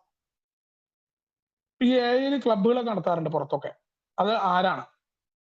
ഇപ്പോ ആ രീതിയിൽ നമ്മുടെ നാട്ടിലൊന്നുമില്ല, എന്നാലും അത് ഞാൻ ഇതിന്റെ ഒരു പാംപ്ലെറ്റിൽ ഉള്ളത് കൊണ്ട് വായിക്കണം. ഈ ക്ലബുകളൊക്കെ ഗ്രൂപ്പുകൾ ഒറ്റയ്ക്കോ അല്ലെങ്കിൽ കൂട്ടായിട്ടോ എയുടെ സാമ്പത്തിക പ്രവർത്തനങ്ങൾ നടത്തുന്ന എയുടെ ഭാഗമല്ല. ക്ലബുകൾ എന്ന് പറയുന്ന പരിപാടി ഇപ്പൊ ഇല്ല. അതുകൊണ്ട് തന്നെ നമ്മൾ പ്രാദേശികമായിട്ട് ഒരു സെൻട്രൽ കമ്മിറ്റി ഉണ്ടാക്കുക, എയുടെ സേവനത്തിന്റെ പേര് പറഞ്ഞുകൊണ്ട്. ഈ സാധനം ഉണ്ട്, നമ്മൾ ന്യായീകരിക്കാൻ എടുക്കരായതുകൊണ്ട് നമ്മൾ ഇങ്ങനെ ഒരു പരിപാടി നടത്തിയിട്ട് കൂട്ടായിട്ടുള്ള ഒരു ഫണ്ട് സ്വരൂപിച്ച് നടത്തുന്നത് പ്രവർത്തനമല്ല. അത് ആദ്യം നമ്മൾ മനസ്സിലാക്കണം. എയിൽ ഇങ്ങനെ പറഞ്ഞു എന്ന് പറഞ്ഞുകൊണ്ട് ഒരു സെൻട്രൽ കമ്മിറ്റി അല്ലെങ്കിൽ എയുടെ ഏതെങ്കിലും ഒരു കമ്മിറ്റിക്കാർ കൂട്ടമായി പൈസ സൂക്ഷിക്കുന്നുണ്ടെങ്കിൽ അത് എയുടെ പ്രവർത്തനമല്ല. പണ്ട് കാലത്ത് ഉണ്ടായിരുന്നു, നമ്മൾ അതിൽ മാറിയിട്ടുണ്ട്. എയുടെ ഓരോ ഇന്റർഗ്രൂപ്പിന് എത്ര പൈസ സൂക്ഷിക്കാൻ പറ്റും, അല്ലാത്ത പൈസ എങ്ങനെ ജനറൽ സർവീസ് ഓഫീസിന് അയക്കാം, പൈസ നമ്മുടെ പ്രവർത്തനങ്ങൾക്ക് വലിയ കുഴപ്പമുണ്ടാക്കിയിട്ടുണ്ട്. അതുകൊണ്ടാണ് പണവും ആത്മീയതയും കൂടി കലരുമ്പോൾ എന്നുള്ള പാംലെറ്റും നമുക്ക് ഗ്രൂപ്പുകൾക്കും ഇന്റർഗ്രൂപ്പുകൾക്കും ഒക്കെ എത്ര പൈസ സൂക്ഷിക്കാം എന്നുള്ളതിന്റെ കണക്കുകളൊക്കെ ഉള്ളത്. ഇനി ചില അംഗങ്ങൾ വ്യക്തിപരമായ ലാഭേച്ഛയില്ലാതെ പല കാര്യങ്ങളും ഉണ്ടാക്കിയിട്ടുണ്ട്. 7 അംഗങ്ങൾക്കായിട്ട് ഗ്രൂപ്പുകൾക്കായിട്ട് അത് അംഗങ്ങളുടെ പരിപാടിയായിട്ടാണ് ക്ലബ്ബുകൾ പിന്നീട് വന്നത്. ആദ്യകാലത്ത് നമ്മുടെ ഗ്രൂപ്പുകൾ ഒക്കെ ബന്ധപ്പെട്ടിരുന്നു. അന്ന് നമുക്കറിയില്ല, നമ്മൾ പല പാഠവും പഠിച്ചു. പൈസ കടന്നു വന്നപ്പോൾ അവിടെ പ്രശ്നങ്ങൾ ഉണ്ടായി, അധികാരത്തിനെ കുറിച്ചുള്ള വടംവലികൾ ഉണ്ടായി, അത് എയുടെ ഐക്യത്തെ ബാധിച്ചു. ഇതെല്ലായിടത്തും ഉണ്ടായിട്ടുണ്ട്. ഇനി ആ ക്ലബ്ബുകൾ 7 അംഗങ്ങൾ നടത്തുന്നത് നമുക്ക് ചിലപ്പോൾ വാടകയ്ക്ക് നൽകാറുണ്ട്. അവിടെയും ഈ ക്ലബ്ബ് നടത്തുന്നവർക്ക് നമ്മുടെ ഗ്രൂപ്പിന്റെ മേലിൽ യാതൊരു അധികാരമില്ല. ചിലപ്പോൾ നമ്മുടെ ആൾക്കാരാവും നടത്തുന്നുണ്ടാവും. ഞാൻ നേരത്തെ പറഞ്ഞു, അവിടെ നമ്മൾ വാടക കൊടുക്കുകയും അത് ഗ്രൂപ്പിന്റെ പാരമ്പര്യം അനുസരിച്ചാണ് പ്രവർത്തിക്കുക. ആ ഗ്രൂപ്പിന്റെ അല്ലെങ്കിൽ അയാൾക്ക് വേറെ വല്ല പ്രശ്നം ഉണ്ടെന്നുണ്ടെങ്കിൽ നമ്മൾ അവിടുന്ന് മാറും. അയാളുടെ ക്ലബ്ബാണെന്ന് പറഞ്ഞിട്ടോ അയാളും ഒരു കൂട്ടം ആൾക്കാർക്ക് അവിടെ ആ ഗ്രൂപ്പിൽ അധികാരം പറയാൻ പറ്റില്ല. ധനപരമോ വസ്തുപരമോ അഭിമാനപരമോ ആയുള്ള പ്രശ്നങ്ങൾ നമുക്ക് ഉണ്ടാവാതിരിക്കാനാണ് നമ്മൾ വേറെ ആരുടെ ഔദാര്യം സ്വീകരിക്കില്ല എന്ന് പറയുന്നതിന്റെ കാരണം. നമുക്കറിയാം, മറ്റുള്ളവരുടെ ഔദാര്യം സ്വീകരിച്ചാൽ നമുക്ക് അവർ പറയണത് കേൾക്കേണ്ടി വരും. നമ്മളെപ്പോഴും നമ്മുടെ പ്രാഥമിക ഉദ്ദേശമാണ് മദ്യാസക്തർക്ക് സന്ദേശം കൊടുക്കുക എന്നതാ പരിപാടി. അത് എങ്ങനെ കൊടുക്കണം എന്നതാണ് നമ്മൾ മോചനത്തിലേക്ക് നീങ്ങിക്കൊണ്ട് തന്നെയാണ് സന്ദേശം കൊടുക്കേണ്ടത്. ആ മോചനത്തിലേക്ക് നീങ്ങുമ്പോഴാണ് പല പഴമക്കാരും പറയാറുണ്ട്, ആദ്യകാലത്ത് ഞങ്ങൾ സർവീസിൽ പ്രവർത്തിക്കുമ്പോൾ പടികളിലൂടെ കടന്നു പോകാതിരിക്കുമ്പോൾ ഞങ്ങൾക്ക് പാരമ്പര്യം പാലിക്കാൻ പറ്റാറില്ല എന്ന് പറയുന്നതിന്റെ കാരണം അതാണ്. അവരുടെ അനുഭവത്തിൽ പറഞ്ഞാൽ, അല്ലാണ്ട് ആരും നിർബന്ധിച്ച് പടികൾ ചെയ്താലേ പറ്റൂ എന്നല്ല. പടികളില്ലാന്നുണ്ടെങ്കിൽ വിട്ടുകൊടുക്കാൻ എന്നെ കൊണ്ട് സാധിക്കില്ല. ഞാൻ എന്റെ ഈഗോയിൽ നിൽക്കും. ഒരു ഗ്രൂപ്പിൽ തീരുമാനം ഉണ്ടാവുമ്പോ, ഞാൻ വിചാരിച്ച തീരുമാനത്തിനപ്പുറം എന്റെ ഗ്രൂപ്പിൽ ഉണ്ടാകുമ്പോ ഞാൻ ആ ഗ്രൂപ്പിന്റെ പ്രവർത്തനത്തിന് പിൻവാങ്ങി പുറത്തു പോകും. ഞാൻ അതാ ഉണ്ടാവുക. പടികളിലാണെങ്കിൽ എന്റെ തീരുമാനത്തിനെതിരെ തീരുമാനം ഉണ്ടെങ്കിൽ ഞാൻ അവിടെ ഉണ്ടാവും. 1 നമ്പറായിട്ട് എന്നെ തഴഞ്ഞാലും പിന്നെയും ഞാൻ ചെന്നിരിക്കും ആ പ്രവർത്തനങ്ങളിൽ. ഏറ്റവും മുൻപന്തിയിൽ അവരോടൊപ്പം ഞാൻ നിൽക്കും. ഞാൻ അഭിപ്രായം പറഞ്ഞു, ആ അഭിപ്രായം ഗ്രൂപ്പ് തള്ളി. അതാണ് ദൈവ തീരുമാനം. ഞാനെന്തിനാ മാറി നിൽക്കുന്നത്? എന്റെ ആണ്. ഞാൻ പ്രവർത്തിക്കണം. അയ്യോ ഞാൻ ലഭ്യനായി, ഞാൻ തോറ്റു, ഇതൊന്നുമില്ല ഇവിടെ. ആര് തോൽക്കുന്ന, ആര് ജയിക്കുന്ന? ഇത് 12ാം പടി പ്രവർത്തനം മറ്റു മദ്യാസക്തർക്ക് സന്ദേശം എത്തിച്ചു കൊടുക്കുക എന്നാണ്. ഇവിടെ എന്റെ ഈഗോയ്ക്ക് എന്ത് വിലയുള്ളത്? അതുകൊണ്ടാണ് ആൽക്കഹോളിക്സ് അനോണിമസിന്റെ പാരമ്പര്യങ്ങൾ പാലിക്കാൻ എനിക്ക് പ്രോഗ്രാമിലാണെങ്കിൽ സാധ്യമാണ്. അവിടെ എന്റെ ഈഗോ ഒന്നും ഹട്ടാവില്ല. ഞാൻ വീണ്ടും ചെല്ലും. എന്റെ തീരുമാനം നടപ്പിലായില്ലെങ്കിലും ആ ഗ്രൂപ്പിന്റെ പ്രവർത്തനങ്ങൾക്കും മറ്റു കാര്യങ്ങൾക്കും 1 നമ്പറായിട്ട് തന്നെ ഞാൻ ഉണ്ടായിരിക്കും. ഒരിക്കലും ഞാൻ അവനെതിരെ പറയുക, അവർക്കെതിരെ കുത്തിത്തിരിപ്പുണ്ടാക്കുക, ഇത്തരം പ്രവർത്തനങ്ങൾക്ക് ഞാൻ നിൽക്കില്ല. ഞാൻ മാറി നിൽക്കും. അവർ പറയുന്ന അഭിപ്രായത്തെ അംഗീകരിച്ചുകൊണ്ട് ഞാൻ മാറും. അവിടെ അവരുടെ സുബോധത്തിന്റെ വർഷങ്ങളോ മറ്റു കാര്യങ്ങളോ അല്ല ഞാൻ നോക്കുക. എയുടെ പ്രാഥമിക ഉദ്ദേശം നിൽക്കുന്നുണ്ടോ? എന്റെ ഈഗോയ്ക്ക് അല്ല അവിടെ വില. ആ കാര്യം വരണം എന്നുണ്ടെങ്കിൽ ഞാൻ എന്ത് ചെയ്യണം? ഞാൻ പടികളിലൂടെ ആയിരിക്കണം. അല്ലെങ്കിൽ എനിക്ക് പറ്റില്ല. അല്ലെങ്കിൽ എന്റെ ഈഗോ ആയിരിക്കും ഏറ്റവും പ്രാഥമിക ഉദ്ദേശത്തിന് മാറുക, എന്റെ ഈഗോ ആയിരിക്കും. അപ്പോ എയുടെ പ്രവർത്തനങ്ങൾ കൃത്യമായിട്ട് പ്രാഥമിക ഉദ്ദേശത്തോട് ചേർന്നുകൊണ്ടാണ് നിൽക്കുന്നത്. ക്ലബ്ബുകൾ അടക്കമുള്ള ഏതൊരു സ്ഥാപനമാണെങ്കിലും നമ്മൾ അവിടെ എല്ലാം എയുടെ പാരമ്പര്യങ്ങൾ പാലിച്ചുകൊണ്ടാണ് നിൽക്കുന്നത്. മാത്രമല്ല, ജനറൽ സർവീസ് കോൺഫറൻസ് ഒരു കാരണവശാലും ക്ലബ്ബുകൾ അടക്കമുള്ള റീഹാബുകളുടെ മീറ്റിങ്ങുകളിൽ നമ്മൾ പൈസ സ്വീകരിക്കാറില്ല. ഇനി ഈ റീഹാബുകളിൽ പ്രവർത്തിക്കുന്ന ഗ്രൂപ്പുകൾ ഉണ്ടെന്ന് കരുതുക. അത് ഗ്രൂപ്പാണ് എന്ന് നമുക്ക് ഉറപ്പുണ്ടെങ്കിൽ, എയുടെ പാരമ്പര്യം അനുസരിച്ച് കിറ്റി അവിടെ പാസ്സാവുന്നുണ്ട്, അവിടെ ബിസിനസ് മീറ്റിംഗ് നടത്തുന്നുണ്ട്, GSR ഉണ്ട് എന്നുണ്ടെങ്കിൽ തീർച്ചയായിട്ടും അവിടെ നിന്നുള്ള സംഭാവനകൾ നമ്മൾ സ്വീകരിക്കാറുണ്ട്. എയുടെ മാർഗനിർദ്ദേശങ്ങൾ ഉണ്ട്. പിന്നെ അത് എനിക്ക് തോന്നുന്നു ജനറൽ സർവീസ് ഓഫീസ് ഇന്ത്യയിൽ ഈ റീഹാബില് ടോക്കൺ കൊടുക്കില്ല എന്നൊക്കെ പറഞ്ഞ എന്തൊക്കെയോ സംഭവങ്ങൾ വേറെ ഉണ്ട്. അത് നമ്മുടെ ക്ലബ്ബുകളുടെ കാര്യത്തിൽ നമ്മുടെ ജനറൽ സർവീസ് ഓഫീസ് കാനഡ, ഇവിടെയൊക്കെ ഈ മെർക്കയൊക്കെ പ്രവർത്തിക്കുന്ന GSO ന്യൂയോർക്കിന്റെ പ്രവർത്തനം എങ്ങനെയാണ്? അവിടെ നമ്മൾ പല റീഹാബുകളിലും, നമ്മളിപ്പോ ഖത്തറിലൊക്കെ എന്ന് പറഞ്ഞു കഴിഞ്ഞാൽ നമ്മളൊരു ഹോസ്പിറ്റല്, ഹംദ ഹോസ്പിറ്റലിൽ നമ്മൾ പ്രവർത്തിക്കുന്നുണ്ട്. അവിടുത്തെ കാര്യങ്ങളിൽ കൃത്യമായി തന്നെ അവിടെ ഗ്രൂപ്പിന്റെ രീതിയിൽ തന്നെ ഇന്നത് മീറ്റിംഗ് സെന്റർ ഗ്രൂപ്പായി മാറി. അവിടെ കിറ്റി ഉണ്ട്. അവിടുത്തെ കാര്യങ്ങൾ കൃത്യമായിട്ട് തന്നെ അവരുടെ ഹോസ്പിറ്റലിന്റെ അണ്ടറിലല്ല നമ്മളൊരു സംഖ്യ നിർബന്ധപൂർവ്വം, അത് സർക്കാരാണ്, ഇത്രയും വലിയ സർക്കാരാണെന്ന് ആലോചിക്കണം, ഗവൺമെന്റ് ആണ് അവിടുത്തെ. പക്ഷെ നമ്മൾ അവിടെ വാടക എന്ന് പറഞ്ഞുകൊണ്ട് തന്നെ റെസിപ്റ്റ് മേടിച്ചുകൊണ്ട് ഒരു സംഖ്യ, അത് നമ്മൾ പറ്റുന്ന സംഖ്യ അവർക്ക് കൊടുക്കുന്നുണ്ട്. അവർ പറഞ്ഞല്ല, നിങ്ങൾ എന്ത് വേണമെങ്കിൽ തരാമെന്ന് പറഞ്ഞു. റെഡ് ക്രസന്റ് അടക്കമുള്ള സർവീസ് മേഖലകളിൽ നമ്മൾ പ്രവർത്തിക്കുന്നുണ്ട്. റെഡ് ക്രസന്റ് ഒരു സാമൂഹ്യ സേവന സംഘടനയാണ്. അവിടെയും നമുക്ക് ഫ്രീ ആയിട്ട് അവർ തരുമ്പോൾ നമ്മൾ ഫ്രീ സ്വീകരിക്കാറില്ല. ഈവൻ റെഡ് ക്രസന്റ് സേവന മേഖലയായിട്ട് വരെ നമ്മൾ അവർക്ക് ഗ്രൂപ്പ് ഗ്രാറ്റിറ്റ്യൂഡ് അവിടെ സംഭാവന കൊടുക്കാറുണ്ടായിരുന്നു. നമ്മുടെ പ്രവർത്തനങ്ങൾക്ക് 1 മാസത്തെ വാടക എന്ന് പറഞ്ഞുകൊണ്ട് തന്നെ നമ്മൾ അവരുടെ വൈദ്യുതിയും മറ്റു കാര്യങ്ങളും, നമുക്ക് റൂം തന്നെ അവർ തന്നിട്ടുണ്ട്. നമ്മുടെ ലിറ്ററേച്ചറുകളും നമ്മുടെ ചിപ്പുകളും എല്ലാം സൂക്ഷിക്കും നമ്മൾ ആ മീറ്റിംഗ് റൂമിലായി. ഇനി നമുക്ക് ഇതിനെക്കുറിച്ചുള്ള മാർഗനിർദ്ദേശങ്ങളുടെ AI.org പോയി കഴിഞ്ഞാൽ നമ്മുടെ ക്ലബ്ബുകളിലും അതേപോലെ റീഹാബിലിറ്റേഷൻ സെന്ററിലും പ്രവർത്തിക്കുന്ന AI മീറ്റിങ്ങുകൾ എങ്ങനെ നടത്തുക എന്നുള്ള നിർദ്ദേശങ്ങളെല്ലാം വേറെ പാംപ്ലെറ്റുകളും നമുക്കുണ്ട്. ഇനി ഈ ചികിത്സാ കേന്ദ്രങ്ങള് അതേപോലെ ഇടത്തവളങ്ങൾ ഹാഫ് വേ ഹോംസ് ഒക്കെ ഉണ്ട് പുറത്ത്. ഇതൊക്കെ ആരാ നടത്തുന്നതാണ്? വൈദ്യശാസ്ത്രപരമോ സാമൂഹികപരമായ സേവനങ്ങൾ നമ്മൾ സൂചിപ്പിച്ചു ചെയ്യുന്നില്ല കൂട്ടായ്മ എന്ന നിലയിൽ. കാരണം നമ്മളത് ആദ്യമേ വലിയ ആഗ്രഹമൊക്കെ ബിൽ വിൽസൺ അടക്കമുള്ള ആളുകൾക്ക് ഉണ്ടായിരുന്നു. നല്ല രീതിയിൽ എതിർപ്പ് നേരിടേണ്ടി വന്ന ഒരു കാര്യവും പിന്നീട് പല പ്രശ്നങ്ങൾ ഉണ്ടായിരുന്ന ഒരു കാര്യമാണ്. ബില്ലിനൊക്കെ വലിയ ആഗ്രഹം ഉണ്ടായിരുന്നു ഈ കാര്യമൊക്കെ. നമ്മൾ വലിയ സ്വപ്നങ്ങൾ ബില്ല് പറയാറുണ്ട്. പാപ്പരായ ആദർശവാദികളാണ് മദ്യാസക്തർ എന്ന് പറയാറുണ്ട് ബില്ലിനെ കുറിച്ച് തന്നെയാണ്. കാരണം നമ്മൾ വലിയ സ്വപ്നങ്ങളൊക്കെ കാണും, എല്ലാവരെയും പുനരുദ്ധാരണം നടത്താം, വിദ്യാഭ്യാസ യജ്ഞം നടത്താം, മദ്യാസക്തരെ മുഴുവൻ ഒരു പുതിയ രീതിയിലേക്ക്, ഇത്തരം സ്വപ്നങ്ങളൊക്കെ കണ്ടിരുന്നു. പക്ഷെ അതൊക്കെ കുഴപ്പങ്ങളിലേക്ക് എത്തിച്ചിട്ടുണ്ട് നമ്മളോട്. നമ്മൾ അതിന് യോഗ്യത ഉള്ള ആളുകളല്ലേ അടിസ്ഥാനത്തിൽ നമ്മൾ അത് ചെയ്യാറുണ്ട്. വൈദ്യശാസ്ത്രപരമായിട്ടോ സാമൂഹികപരമായിട്ടോ ഉള്ള AI ഉള്ളിൽ നമ്മൾ അത്തരം പ്രവർത്തനങ്ങൾ നമ്മൾ കുഴപ്പങ്ങൾ ഉണ്ടാകും. എന്നാലോ പുറത്ത് അംഗങ്ങൾ പ്രവർത്തിക്കാറുണ്ട്. അത് അവർ അംഗമായിട്ടല്ല, അത് അവരുടെ വ്യക്തിപരമായ രീതിയിൽ അവർക്ക് പ്രവർത്തിക്കാം. നമ്മുടെ പല അംഗങ്ങളും ഈ പറയുന്ന ചികിത്സാ കേന്ദ്രങ്ങൾ, ഹോസ്പിറ്റലുകളിൽ ഇവിടെയൊക്കെ നല്ല ജോലിക്കാരായിട്ട് സേവനം ചെയ്യാറുണ്ട്. പലപ്പോഴും അവരുടെ അംഗത്വം പോലും വിദേശത്തൊക്കെ അവർക്ക് ഗുണം ചെയ്യാറുണ്ട് എന്ന് പറയാറുണ്ട്. നമ്മുടെ ഇവിടെയൊക്കെ പലപ്പോഴും പറയാറില്ലെങ്കിലും വിദേശങ്ങളിൽ അംഗമാണെന്ന് പറഞ്ഞാൽ അയാളെ പരിഗണിക്കാറുണ്ട് അവർ. പക്ഷെ അതൊന്നും ഏക്കാരുണ്ട് എന്ന് പറഞ്ഞിട്ടോ ഏക്കാരുടെ സ്വന്തം സ്ഥാപനമാണെങ്കിലും അത് ഇടത്തവളല്ല എന്ന് തന്നെയാണ് പറഞ്ഞിട്ടുള്ളത്. യുമായിട്ട് യാതൊരു ബന്ധവും വരില്ല. അത് ആരാണെങ്കിലും.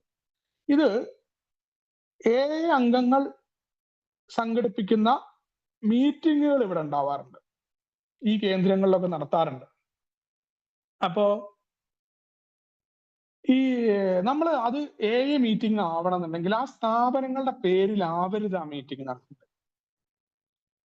ABC എന്ന് പറയുന്ന റീഹാബിലിറ്റേഷൻ സെന്റർ പ്രവർത്തിക്കുന്നു, അവിടെ ഒരു മീറ്റിംഗ് ഉണ്ടെങ്കിൽ അത് ABC മീറ്റിംഗ് എന്ന പേരിലാണെങ്കിൽ അത് നമ്മുടെ പാരമ്പര്യത്തിന് വിരുദ്ധമാണ്. അവരുടെ ലെറ്റർ പാഡുകളോ അവരുടെ ലഘുലേഖകളോ ഇതൊന്നും നമ്മളവിടെ ഉപയോഗിക്കരുത്. അവിടെ നമ്മുടെ പാരമ്പര്യങ്ങൾ കൃത്യമായിട്ട് പാലിക്കപ്പെടുന്നുണ്ട് എന്ന രീതിയിലാണ് അവിടുത്തെ മീറ്റിംഗ് നടക്കേണ്ടത്. അങ്ങനെ ആവുമ്പോഴത് മീറ്റിംഗ്, മറ്റേത് അവരുടെ വ്യക്തിപരമായ മീറ്റിംഗ് ആണ്. 12-ാം പടി പ്രവർത്തനം നടത്തുമ്പോൾ അല്ലെങ്കിൽ അത് നമ്മൾ 6-ാം പാരമ്പര്യം അനുസരിച്ചിട്ട് നമ്മൾ ഉറപ്പുവരുത്തണം.